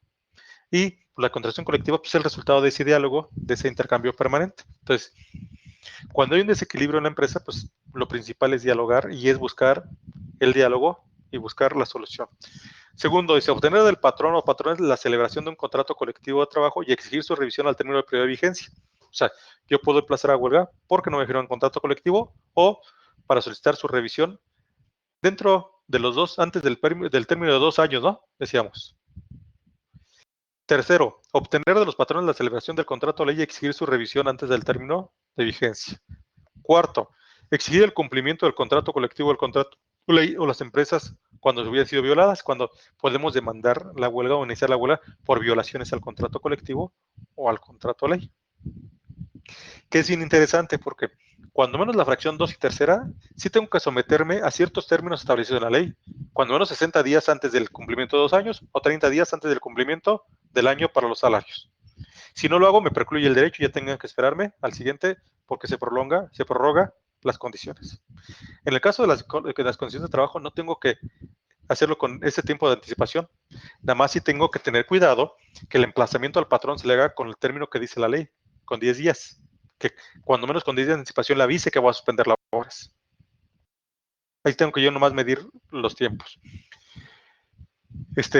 Quinta, que es aquí sí es donde digo que no necesariamente tiene que haber un sindicato. Aquí sí puede ser una coalición de trabajadores. Exigir el cumplimiento de las disposiciones legales sobre participación de utilidades.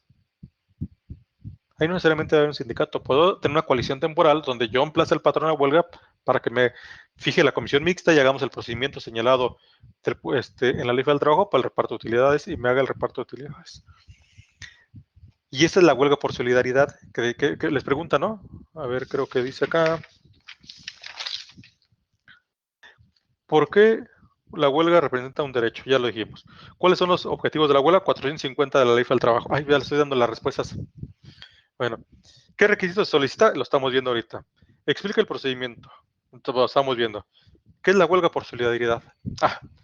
Fracción sexta del 450 de la ley. Apoyar una huelga que tenga por objeto alguno de los enumerados en las fracciones anteriores. Ojo. Dice una frase del movimiento sindical. Trabajadores del mundo, unidos. Conciencia de clase.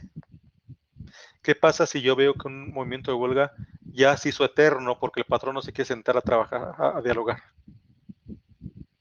Hoy emplazo a mi patrón para que presione al otro patrón que se siente con los trabajadores. Porque apoyo su movimiento. Porque es mi sindicato hermano. Dicen, estás loco. Pues sí. Por eso mucha gente, los patrones odian la huelga por solidaridad. Pero que además es algo en desuso. Yo cuando menos no he podido verlo y una vez que lo quise hacer, no sé. Porque en la huelga por solidaridad no tienes derecho a salarios caídos. Porque si la huelga es existente y justificada, tienes derecho a que el patrón, que es el que provocó el conflicto, te pague los salarios caídos del tiempo que duró la suspensión de labores. Pero en el caso de la huelga por solidaridad, no tienes derecho a eso. Porque no es tu conflicto, porque el patrón no dio motivo. Tú lo que estás haciendo es apoyar a otro movimiento de huelga. Entonces, eso que les preguntan de la huelga por solidaridad es eso. Es la fracción sexta del 450. Apoyar una huelga que tenga por objeto alguno de los enumerados del 1 al 5 del 450. No así la fracción séptima, la última. La fracción séptima no puedes apoyar una huelga que tenga por objeto la revisión de los salarios contractuales. Ahí no. Pero si hay una huelga por firma de contrato colectivo, por revisión de contrato colectivo, por revisión de las condiciones de trabajo, por incumplimiento, etcétera, por pago por falta de pago de utilidades, puedes apoyar la huelga. Pero en el caso de una huelga que tenga por objeto la revisión contractual de salarios, no. Y aquí me lleva, hoy les mandé algo que se publicó hoy en el Diario Oficial de la Federación, que es la modificación a la cuestión del concepto de salario mínimo, donde dice que el salario mínimo ahora, en la fijación de los salarios mínimos por parte de la Comisión Nacional, nunca podrá ser inferior a la inflación del año que corresponda. ¿Sí o no? Pero también dice en la revisión. Y ese es un gran problema. Eso es algo que los patrones van a tener un gran problema. Porque ahora, sí, el aumento salarial va a ser producto de la negociación colectiva, del diálogo que establezcan patrones y trabajadores. Pero los patrones tendrán que aumentar el salario conforme venga la inflación.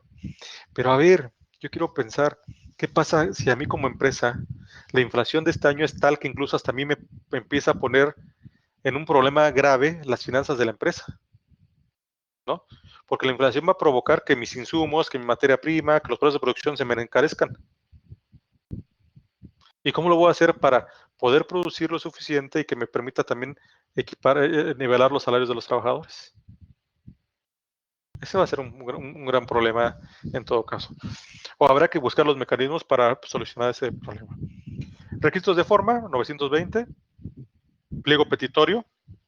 La elaboración de un pliego petitorio, señalar el objeto de huelga, y aquí me voy al 920 de la Ley Federal del Trabajo, porque aquí sí hay una serie de reformas que se dieron en el 2019. Dice, el procedimiento de huelga se inicia mediante la presentación del pliego petitorio. ¿Qué es el pliego petitorio? Es el documento que dirijo yo al patrón, ojo, que dirijo yo al patrón, y a partir del cual le solicito que me satisfaga ciertas demandas. ¿Cuáles son? La revisión del salario, del contrato colectivo, la firma del contrato colectivo, etc. Ese pliego petitorio no se le dirige a nadie más que al patrón, no a la Junta de Conciliación. Cuando yo inicio un procedimiento de huelga, dirijo un escrito a la Junta de Conciliación y Arbitraje diciéndole que inicie un procedimiento de huelga y que anexo el pliego petitorio para que se lo haga llegar al patrón. El pliego petitorio debe estar dirigido al patrón. El patrón es el que debe ser el recipientario de la petición que haga la clase trabajadora. Entonces, este pliego petitorio debe tener los requisitos del artículo 920 de la Ley Federal del Trabajo. Dice, se dirigirá, bueno, ahorita más bien, me adelanto. Se dirigirá por escrito al patrón y en él se formularán las peticiones. ¿Sí? Ojo. Se señalará el objeto de la huelga. Cuando digo que el objeto de la huelga, ¿qué quiere decir esto?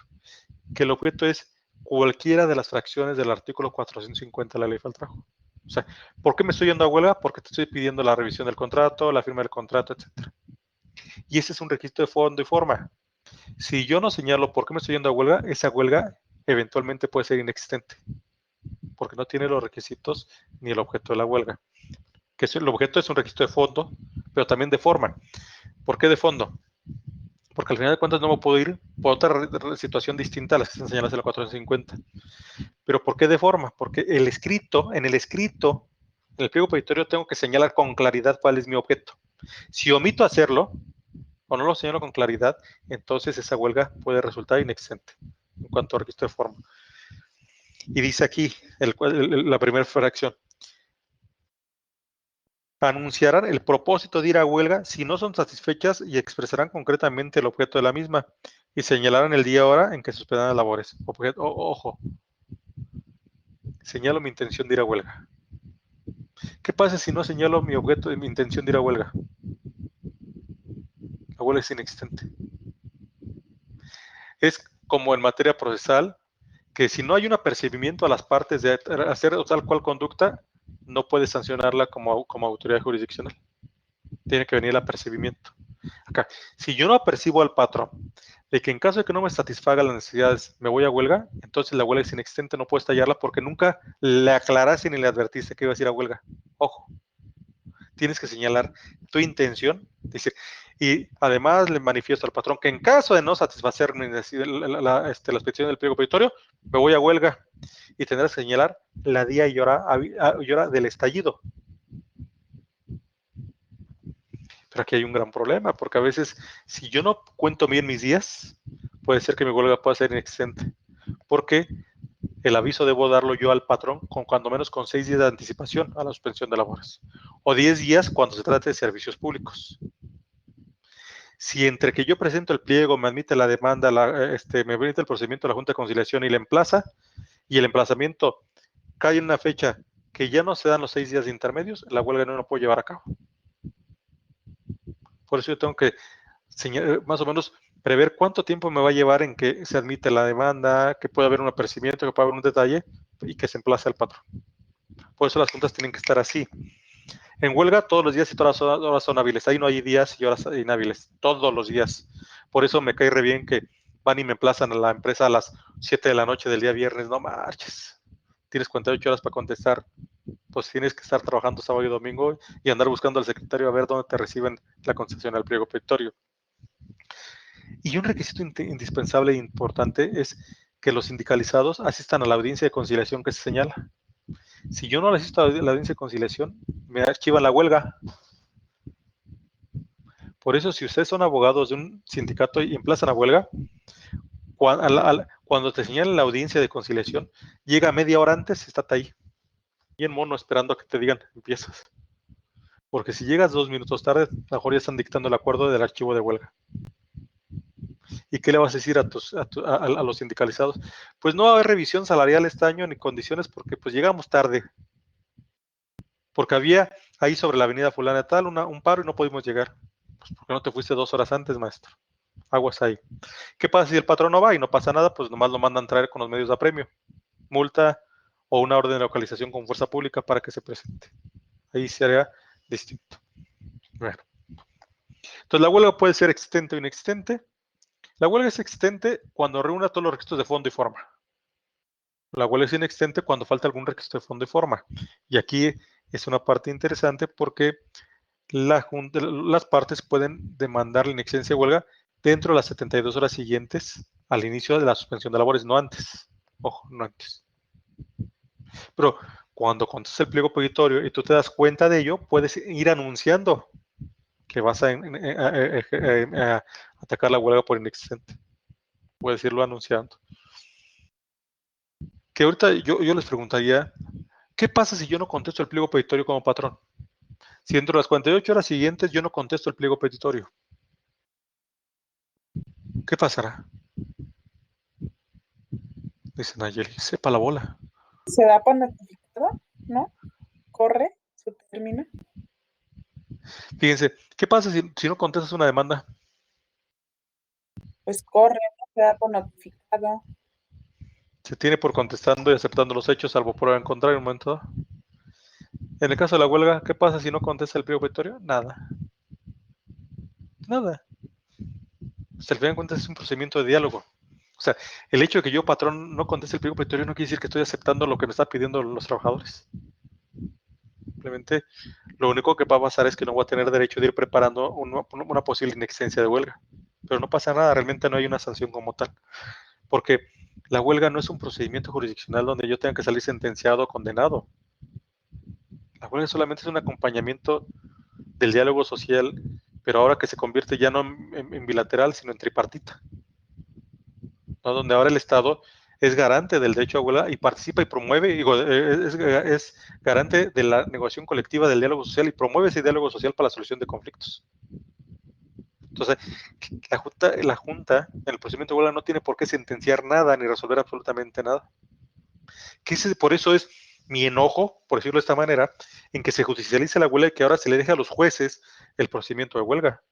Porque el procedimiento de huelga, si bien es cierto que estaba en las juntas de conciliación, la Junta actuaba en sede administrativa y no jurisdiccional, solamente como promotor del diálogo social, ¿no? Como garante del derecho de los trabajadores para dar las facilidades para que puedan llevar a cabo su derecho a huelga. Solamente es eso. Y busca el acercamiento a las partes. Pero eventualmente tiene tintes, destellos, momentos de participar como órgano jurisdiccional cuando viene un incidente de falta de personalidad y personería al momento de contestar el pliego. Que esa es otra. Si no contesta el pliego, pues pierdes tu derecho de promover un incidente de falta de personalidad y personería. Porque también lo tienes que hacer dentro de las 48 horas siguientes a que fuiste emplazado. Otro momento en que puede actuar como autoridad jurisdiccional es cuando tenga que resolver sobre la inexistencia o ilicitud de la huelga. Pero de ahí para allá la Junta nomás es observante, garante, nomás está acompañando al movimiento de huelga. Y un último momento es cuando puede declarar la huelga justificada o injustificada a través del procedimiento de imputación de huelga. Dentro de los apuntes les hablaron del procedimiento de imputación de huelga. ¿Qué es el juicio de imputación de huelga? Bueno, así le llamamos los litigantes, pero es el juicio mediante el cual, a solicitud de los trabajadores y ahora de los patrones, la Junta interviene para declarar quién tiene la razón, si la huelga fue justificada o injustificada, y la declara. Por eso es juicio de imputabilidad de huelga, porque dice quién es el responsable de haber llevado al juicio a la huelga. Si el responsable es el patrón, entonces condenará al patrón a la firma del contrato colectivo y al pago de prestaciones. Si realmente el patrón no dio motivo, entonces pues terminará la huelga en todo caso. Y eso es algo interesante. La huelga puede ser lícita o ilícita en función de lo que señala la propia ley. Hay ciertos momentos en que la huelga puede ser lícita o puede ser ilícita conforme lo que señala la ley del trabajo. Y la huelga justificada o injustificada, decíamos, si el patrón dio realmente motivo o no al movimiento de huelga. Huelga legalmente existente. Dice, huelga legalmente existente es la que satisface los requisitos que reúne el 450 y los requisitos de fondo y forma. ¿Cuándo se puede promover una inexistencia de huelga? Dentro de las 72 horas siguientes a iniciado el procedimiento, la suspensión de labores. Y ojo, 72 horas, no 3 días ni nada, 72 horas. Si la huelga estaba señalada suspensión o inicio de huelga a las 8 de la mañana del día, que será hoy 30, entonces a las 8 de la mañana 24 del jueves 48 y del viernes antes de las 8 de la mañana, todavía a las 7:59 puedo presentar mi incidente de inexistencia de huelga. Si yo no presento inexistencia de huelga, entonces la huelga es existente para todos los efectos legales. O sea, si yo dejé pasar algo que tuviera que al final de cuentas me doy cuenta después de las 72 horas que la huelga la están llevando 3 pelados y no el 50%, ya me fregué. La huelga es legalmente existente para todos los efectos. O sea, tengo que hacerlo forzosamente dentro de las 72 horas. Dice, la inexistencia es cuando se pronuncia la declaración por parte de la Junta de Conciliación y Arbitraje. En ese sentido, en el sentido que no se cumplió con alguno de los requisitos de fondo y forma, por lo que no producirá efectos la huelga. Puede suceder que cuando haya suspensión material de los trabajos, pero dicha suspensión no se considere legal. Son causas de suspensión de la huelga si la suspensión se realizó por un número menor al fijado por 450, es decir, que no fue por la mayoría de los trabajadores. No haya tenido por objeto alguno de los 450 de la ley, ya vimos, o que no se hayan cumplido con los requisitos del 420. Por eso, requisitos de fondo, fracciones 1 y 2. Requisitos de forma que dice el 420 de la ley, el 920 de la ley del trabajo, es decir, que no haya anunciado yo el derecho, la intención de ir a huelga, que no haya señalado convención al objeto y que incluso no lo haya estallado en la hora y lugar fijados. Aguas. Si yo digo que la huelga la voy a iniciar a las 8 de la mañana del día 30 y la inicio a las 7:55, la huelga es inexistente. Si yo digo que la empiezo a las 8 y la empiezo hasta las 8:10, la huelga es inexistente. Tengo que señalarla en la fecha y hora señalados. Por eso es un gran problema también. Porque también esa suspensión de labores debe ser, cuando menos, el aviso darlo con 10 días de anticipación o 6 días de esa fecha, de esa hora. Por eso, muchas veces en la huelga, en lugar de señalar de fecha y hora exacta, puedes poner que la huelga iniciará a los 10 días, a las 8 de la mañana de los 10 días contados a partir de que el patrón quede emplazado. Y así no tienes problema. Para que puedan satisfacerse los 10 días en todo caso. Los patrones y los trabajadores podrán, incluso terceros interesados podrán solicitar la inexistencia de huelga. Sí, terceros también. Terceros que consideren que hay una violación a sus derechos podrán promover un incidente de inexistencia de huelga.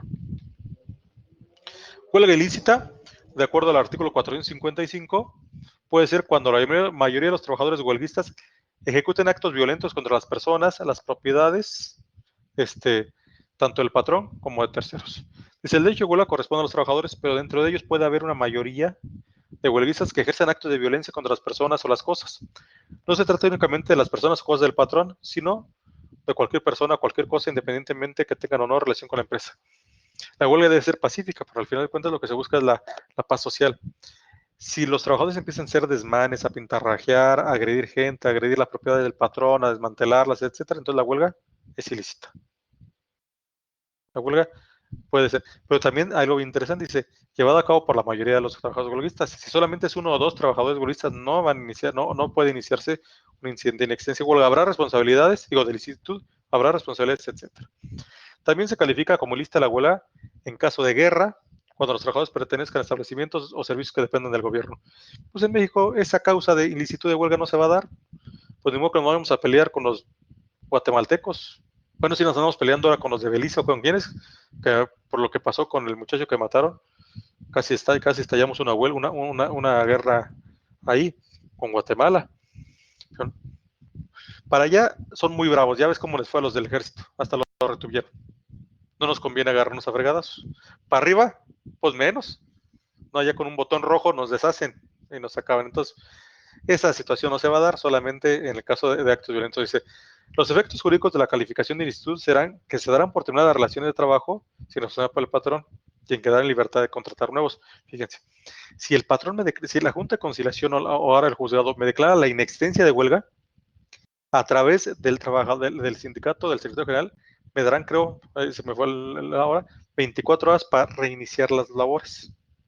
No tendrás derecho a salarios caídos, salvo bajo apercibimiento que si no te presentas en el tiempo, se dan por terminadas las relaciones sin responsabilidad por el patrón. En el caso de la ilicitud de huelga, automáticamente surte el efecto de un despido justificado. Se dan por terminadas las relaciones de trabajo.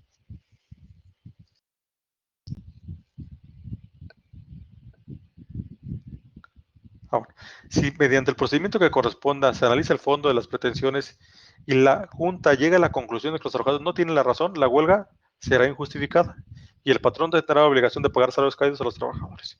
Pero si se acredita que es atribuible al patrón, la huelga será justificada.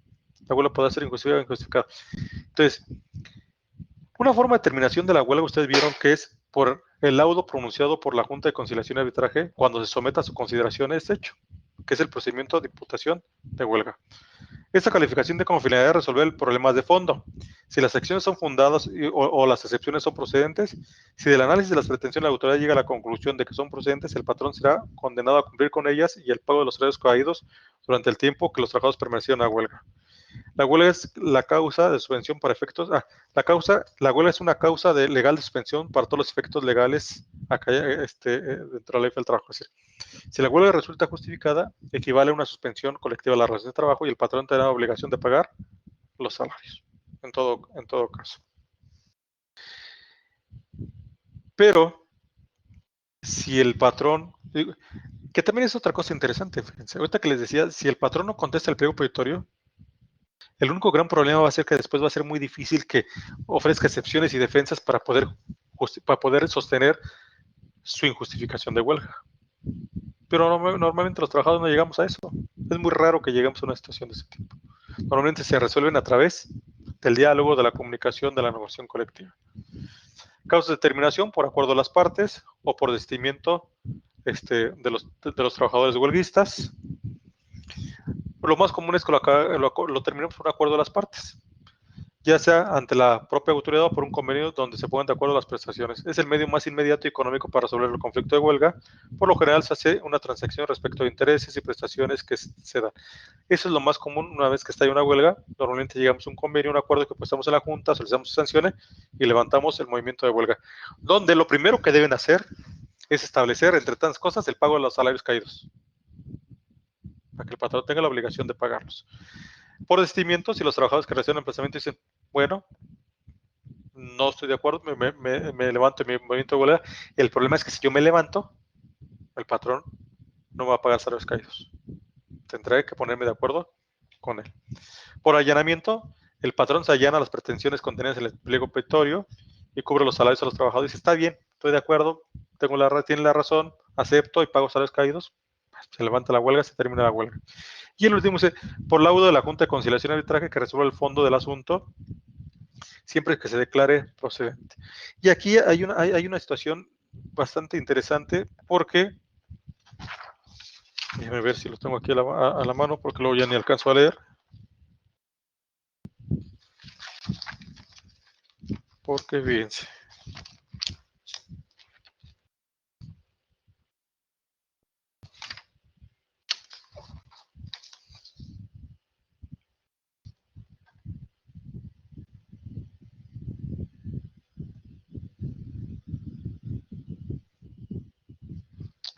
Aquí está.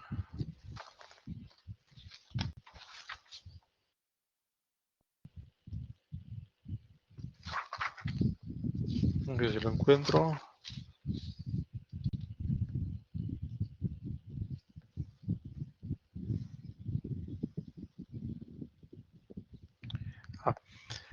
Déjenme decir.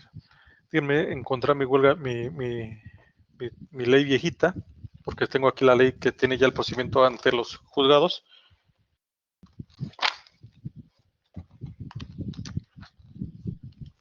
Ya casi terminamos, no se me desesperen. Ya nos vamos a dormir, ya merito.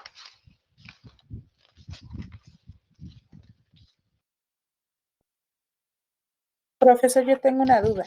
Adelante. Por ejemplo, usted decía, si decimos que empieza nuestra huelga a las 8, pero Ajá. pasa algo, no sé, un percance, por ejemplo, un temblor o algo que nos atrase eso, ¿se puede justificar o no? Se podría justificar, pero realmente como huelguista tienes que tener todas las providencias necesarias. Es que estallar una huelga tampoco es tan fácil. Casi tienes que ponerte de acuerdo cómo vas a estallar una huelga. Porque si estás haciendo una huelga sin tener las medidas, sin ponerte de acuerdo cómo vas a llevar a cabo ese ejercicio de huelga, todo te va a salir mal. Para empezar una huelga, para que la lleves a cabo, tienes que tomar en cuenta que en las huelgas todo el mundo pierde, nadie gana. ¿Por qué todo el mundo pierde? Porque al final de cuentas la huelga es cara para todos. La huelga es cara para el patrón porque pierde, ¿no? Pierde en cuestión de la producción, la actividad.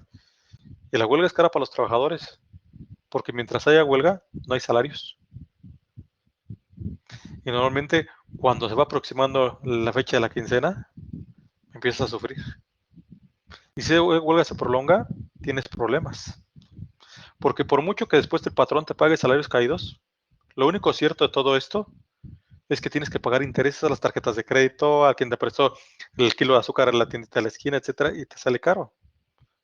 En la huelga, la mejor huelga, ¿cuál es? La que no se estalla. La mejor huelga es la que se resuelve a través del diálogo antes del estallido de huelga. ¿Sí? Pedimos dinero, estamos siempre. Entonces, hasta una huelga como sindicato, si no es un sindicato fuerte y no tienes un fondo de resistencia de huelga, normalmente los sindicatos creamos fondos de resistencia de huelga a través de cajas de ahorro, etcétera, con el ánimo de que cuando estás en un momento de huelga y empieza a haber problemas de liquidez por parte de los trabajadores, puedan acercarse, oye, te presto una quincena, para que puedas sobrevivir en lo que estamos en huelga. Sí, deben generarse esto, debes generar, en la huelga debes planearla, quiénes van a estar en las guardias, de qué momento a qué momento, porque estar sentado ahí sin hacer nada en una huelga no es tan fácil tampoco. Y los de la mañana como sea, pero los que están en las guardias nocturnas, o sea, todo tiene que planificarse. Al grado tal que también tienes que planificarte quién va a ir a cerrar las puertas, quién va a poner o sea, para prevenir todo esto, tienes que incluso empezar a ver la forma de empezar a sacar a los trabajadores, estar todos afuera, decirles, ¿saben qué, chavos? Como la huelga la empezamos a las 8 de la mañana, a las 8 todos tenemos que ya estar afuera. Cerrarlas. Porque estamos sacando a la gente y la gente sigue saliendo y siguen actividades, no lo lograste. Si no te pusiste de acuerdo y estuviste así como cuando es Navidad o Año Nuevo, que estás 5, 4, es Navidad, así de cuenta te ponen todos de acuerdo en las diferentes áreas de ingreso a la empresa y tienes que estar sincronizando todo para evitarse una bronca. Y cierran en el momento. O sea, las huelgas se tienen que planear, ¿eh? Las huelgas no creas que es algo que pueda llevarse alegremente. Pero fíjense lo que les decía ahorita, voy a poner estos lentes, que no veo ya, dice, si el conflicto se somete por los trabajadores a la decisión de la Junta, se sigue el procedimiento ordinario o el procedimiento de conflicto de naturaleza económica. Si la Junta declara en el laudo los motivos de huelga son imputables al patrón, condenará a esta la satisfacción de las pretensiones de los trabajadores cuando sea procedente y el pago de los salarios correspondientes a los días que hubiera dejado la huelga. En ningún caso el patrón en ningún caso será condenado el patrón al pago de los salarios de los trabajadores que hubiesen declarado una huelga en los términos del artículo 40, en los términos del artículo 450, fracción sexta. Es decir, la huelga por solidaridad, ahí no hay salarios caídos, lo que decíamos hace ratito. Ojo, pero fíjense lo interesante. Como decía, si el conflicto de huelga se somete por los trabajadores a la decisión de la Junta, entonces hasta el 1 de mayo del 2019, los patrones, si los trabajadores no sometían a la decisión de la Junta una huelga y la huelga duraba 20 años, se tenían que aguantar. A mí me tocó conocer una huelga que al último más o menos patrociné, pero que la huelga, ¿qué creen? Que la empresa desapareció. Duró 3 años en huelga. Y en la huelga al último nomás estaban los 3 dirigentes o 4, porque todo el mundo dijo, pues yo me voy a buscar trabajo, pues yo no puedo estar ya después de 3 años sin salario. El patrón tuvo que cerrar y el patrón le fue embargada la maquinaria por el dueño de la nave industrial que le rentaba y la huelga se acabó. ¿Sí?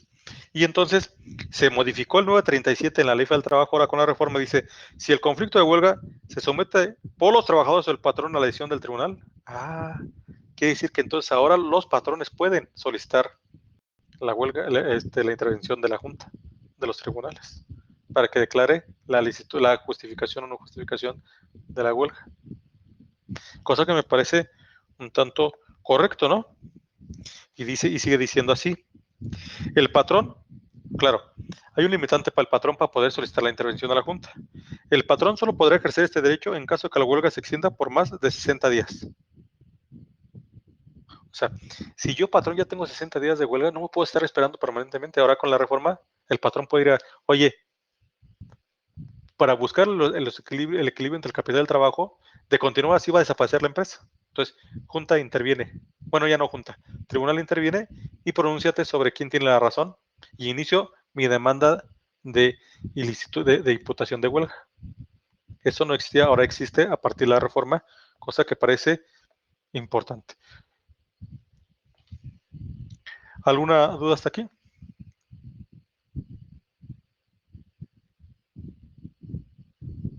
Bueno, son las 9:44. Vamos a darle 15 minutos. Si yo les quisiera dar todo lo que tengo aquí en las láminas, pero nos vamos a tardar 40 horas más. O a lo mejor 2 o 3, y es complejo. Les voy a facilitar el material para que puedan contestar sus actividades. Huelga y procedimiento de huelga. Ya veíamos lo que era la huelga. La huelga es la suspensión de labores en una empresa o establecimiento decretada por los trabajadores con el objeto de presionar al patrón para hacer un interés netamente colectivo. Y la huelga, ese es el procedimiento de huelga esquematizado. La huelga en realidad tiene dos fases generales, una fase interna y una fase externa. La fase interna solamente está reservada para los trabajadores. La fase externa ya es la participación de la Junta de Conciliación y Arbitraje y es lo que llamamos nosotros procedimiento de huelga. La fase interna va desde la toma de decisión o el acuerdo por los trabajadores, cuando inician ese diálogo interno, esa discusión para ver, para llevar a cabo ese estudio, mejoramiento de defensa y la idea de irnos a huelga, hasta el momento en que yo presento mi pliego petitorio a la Junta. La fase externa va desde el momento que presento mi pliego petitorio hasta que termine la huelga. Y esa fase externa tiene varias fases. Tiene un periodo de prehuelga, pero tiene varias fases que vamos a ver nosotros.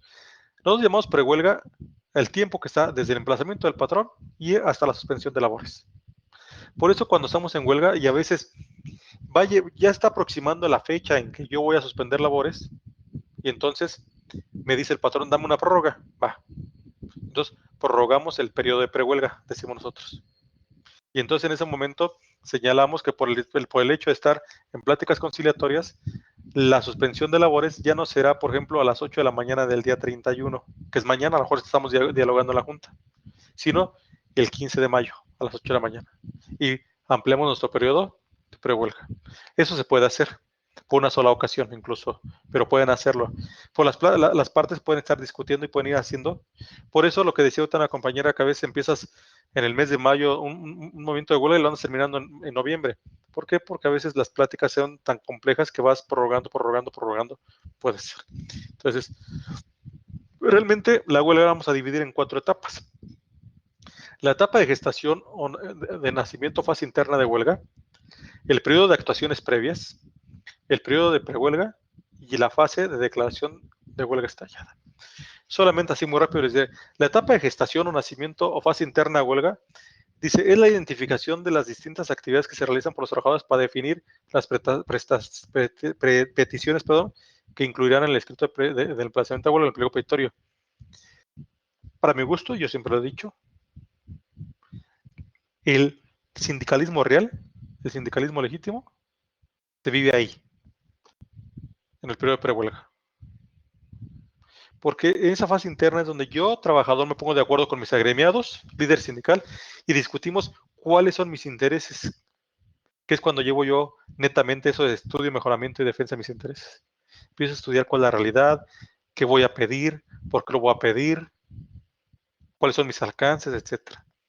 Y es donde fallamos los trabajadores en la huelga, porque no planificamos. Porque, a ver, ¿qué hacemos los trabajadores normalmente? ¿Qué aumento queremos? El 100%. ¿Y por qué? ¿Y qué vas a hacer si el patrón te dice que no puede darte el 100%? ¿Te vas a machinar? ¿Te vas a poner necio? Bueno, ahorita ya nos dio luz el 101 de la ley Faldrago que se modifica, ¿no? Pero la otra es, pues yo tengo que cuando menos decirle al patrón por qué quiero algo. Poder argumentar, poder discutir, poder llevar a cabo ese diálogo social, ese proceso de negociación colectiva. Pues tengo que preparar todos los elementos que me van a permitir sustentar el porqué. Ahí se da en ese periodo. La fase de periodo de actuaciones previas dice, las circunstancias relacionadas con la presentación del pliego petitorio, o el pliego de peticiones, ¿qué actuaciones marcan el inicio y fin de esta etapa? ¿Cuáles son las autoridades facultadas para recibir el pliego petitorio, etcétera? El periodo de actuaciones previas va desde el momento del pliego, de la presentación del pliego petitorio a la Junta de Conciliación y Arbitraje y hasta el emplazamiento al patrón. Son actuaciones previas donde la Junta de Conciliación incluso puede decirme que es competente, que no es competente, etcétera, etcétera. Es las actuaciones previas. El periodo de prehuelga va desde el emplazamiento al patrón, ¿sí? Y hasta y hasta la suspensión de labores. Toda esa fase donde yo emplazo al patrón, me contesta el pliego petitorio, llevo a cabo la audiencia de conciliación, etcétera, ese es el periodo de prehuelga hasta la suspensión. Y la huelga normalmente formalmente estallada o declarada es la huelga en sí, realmente esa es la huelga, ¿no? Entonces, todo lo que estamos viendo, esas fases son parte del procedimiento de huelga, esos actos, momentos que voy llevando para llevar a cabo una huelga, y la huelga netamente estallada, pues es ya la huelga como tal. Y aquí viene en qué consiste este periodo de gestación, cómo se lleva a cabo, cuáles son las partes, lo que tienes que hacer, porque el periodo de gestación es bonito, ahí tienes que hasta preparar tu estrategia de discusión. Ahí preparas y planificas la negociación colectiva, es decir, cómo vas a llevar ese proceso de discusión, cómo te vas a sentar, quién se va a sentar con el patrón, quién va a discutir, quién no va a discutir. Tienes que tener tu equipo negociador, los cavernícolas y los conciliadores, porque para todo hay momentos, ¿no? Por ejemplo, yo les preguntaría, en una huelga, ¿qué negociarías primero, lo difícil o lo fácil?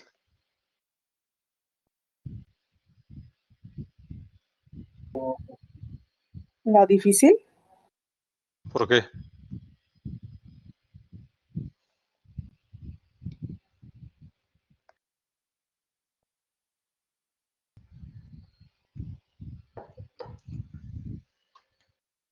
No, yo negociaría lo fácil. Voy a ir allanando el camino y ir suavizando las cosas. Porque si empiezo por lo difícil, tal vez nunca avance. Y el problema va a estar que me voy a estar tan harto y van a tensionarse las cosas que posiblemente lo fácil, al dejarlo al último, voy a levantar la huelga sin haber solucionado lo fácil. Entonces, siempre vete a lo fácil, a lo sencillo, a ir avanzando en la negociación colectiva. Y una vez que ya hayas satisfecho esa parte, entonces entras a lo complicado. Porque lo difícil siempre te va. ¿No lo podría manipular? ¿Mande? ¿Y no se podría manipular? Por ejemplo, ¿Cómo? empiezo por lo difícil y si veo que no, le puedo exponer lo fácil y a lo mejor lo convenzo. Puede ser estrategia. Pues es estratégico. O sea, puedes empezar aparentemente con lo difícil para provocar una tensión.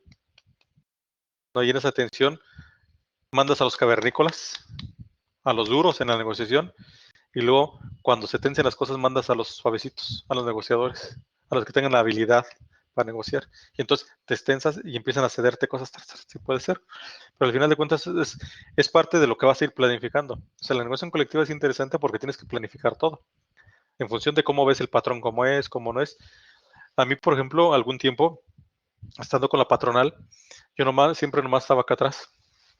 Y cuando quería que el patrón estaba, oye, ya tenemos 5 horas negociando, sí, ya me quiero ir. Dile a Carmelo. Entonces decían, a ver que el licenciado diga. Y entonces, en cuando ven que yo me paraba, el sindicato se ponía así. No, que no hable quién sabe qué. Y empezaban la discusión. Y, ¿saben qué? Dejamos ahí las cosas. Ah, está bien, vámonos. Yo era que llegaba a romper la negociación con el ánimo de extensionar a veces las cosas, a veces porque el patrón ya no quería negociar. Bueno, todo se tiene que ir planificando, ¿no? Los requisitos tales de fondo y forma, que es la parte de actuación. Luego aquí viene actuaciones previas, cómo se llevan las actuaciones previas. Luego viene la cuestión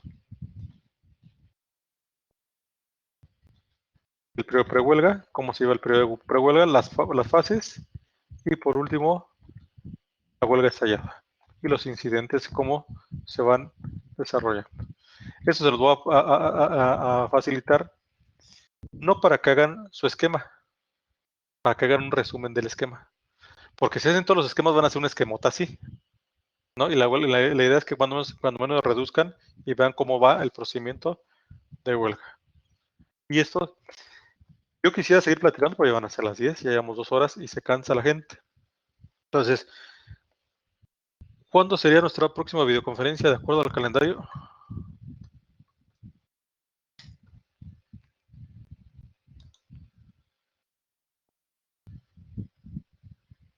¿Alguien sabe? ¿Alguien se acuerda?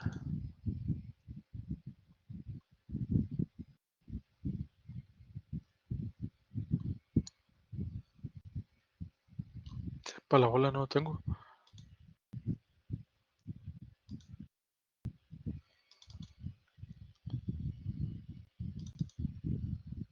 El viernes 2 de abril.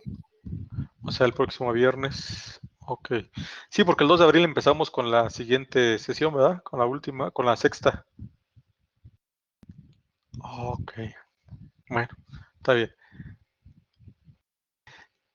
Nos va a servir. Como vamos a hablar de derecho adjetivo, derecho procesal laboral, vamos a tener que, ahí platicamos cuestiones del procedimiento de huelga, ya las cuestiones de orden jurisdiccional, y esto me lleva a lo siguiente. Déjenme revisar algo. A ver. ¿Sí están despiertos todavía, verdad? ¿Sí? Dice José Luis que no, que ya anda medio queriéndose dormir. Sí, José Luis, que pues es que también echas mucho rollo, maestro. Bueno, fíjense. La siguiente sesión vamos a empezar con derecho procesal del trabajo.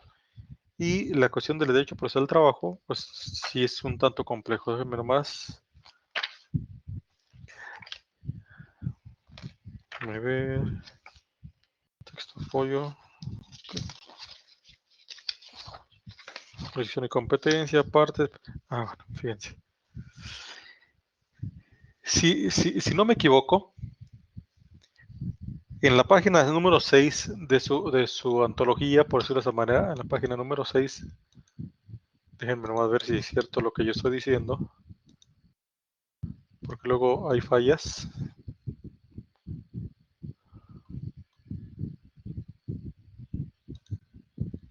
Si me siguen viendo, ¿verdad? No me haya ido, yo he ido ya sin que haya apagado. Bueno, fíjense. En la página 6 habla de los principios rectores del derecho procesal laboral o del proceso laboral. Sin embargo, habla de la oralidad, de la serialidad, de la inmediación, de la concentración, solamente de 4 principios del derecho procesal del trabajo. Sin embargo, con la reforma que se da en materia laboral, ya no es así. Entonces, desde ahorita vayan tratando de la nueva ley federal del trabajo, en la ley actual, en la ley vigente, traten de ir leyendo el artículo 685, que es donde realmente se marcan cuáles son los principios del derecho procesal del trabajo, o cuando menos del actual derecho procesal del trabajo. Porque dice, el proceso del derecho del trabajo se rige a los principios de inmediación, que coincide. Pero aquí hay otras cosas, creo que ya llevaron ustedes en el módulo 6 de derecho procesal, ¿no? Sí, procedimiento, algo así. Ok. Y aquí ahí vamos a ver esto, mire. Dice, bajo los principios de inmediación, que eso ya existía en la ley federal del trabajo y que ya lo tienen ustedes ahí en su antología. Inmediatez. ¿Será lo mismo principio de inmediación que inmediatez? Ahí cambia. Y esto viene en la nueva ley federal del trabajo. En la ley anterior y en la ley que tiene ustedes en la antología no existía la inmediatez. Ahora existe la inmediación. Y habla ahí de serialidad y concentración. Pero aquí dice continuidad, serialidad, veracidad, concentración, economía y sencillez procesal. Asimismo será público y gratuito, predominantemente oral y conciliatorio. Los tribunales garantizarán el cumplimiento de los principios y condiciones citadas. El juez, fíjense, el juez debe atender al principio de realidad sobre los elementos formales que lo contradigan. Principio de Priminencia de la realidad. Primacía de la realidad, mejor dicho. Aguas.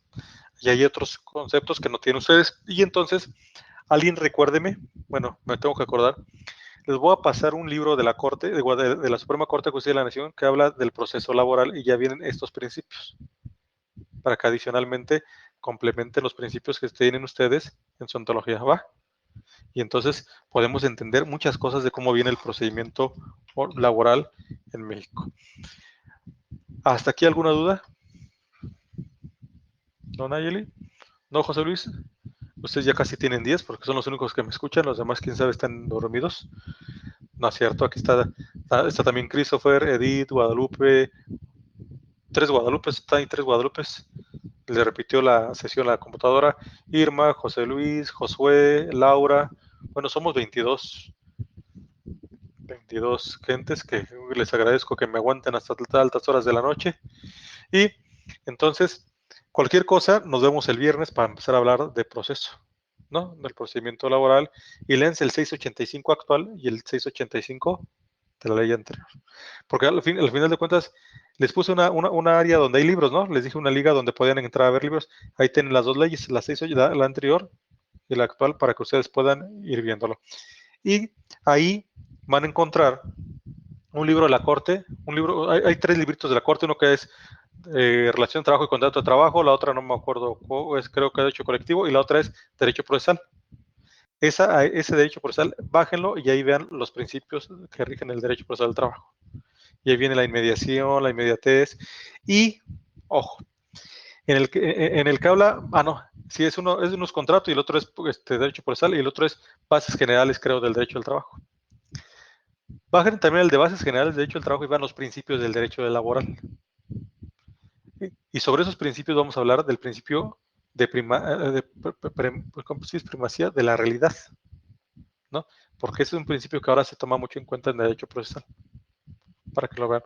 Y vamos a ver también, búsquense por ahí, vamos a hablar del principio de ver o de juzgar bajo el principio de género, bajo visión de género, bajo perspectiva de género, porque también es un principio que aunque no está ahí, ahora hay que juzgar muchas cosas con perspectiva de género.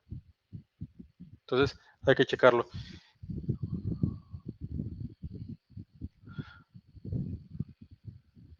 Soy muy objetivo, muy rollero, María Elena. Más bien rollero, ¿verdad? Bueno, los dejo porque tengo que estar mañana temprano en mi Asamblea Nacional y tengo que echar rollo también allá. Entonces, me dio mucho gusto verlos. Y cualquier cosa, con toda la confianza, mándenme algún mensaje y yo trato. Mañana será difícil porque estoy todo el día allá en la Asamblea, pero cualquier cosa, con toda la confianza. Y vean esos libros. También hay un libro por ahí que les subí que incluso lo tengo aquí físicamente, que es de Bouzas, ¿no? De Derecho Procesal Laboral. Bouzas es muy práctico, es muy didáctico también. Entonces, véanlo y nos estamos viendo. Entonces, muy buenas noches. Vamos a terminar la sesión porque si no, no podemos cerrar también, sino más como que ya me voy. Entonces, siendo las 10 horas con 1 minuto del día 30 de marzo del 2021, damos por finalizada la sesión correspondiente, la videoconferencia correspondiente a la sesión número 5, Derecho, Reglamento Interior de Trabajo y Huelga, de la unidad número 2 del módulo 11. Muchas gracias y hasta la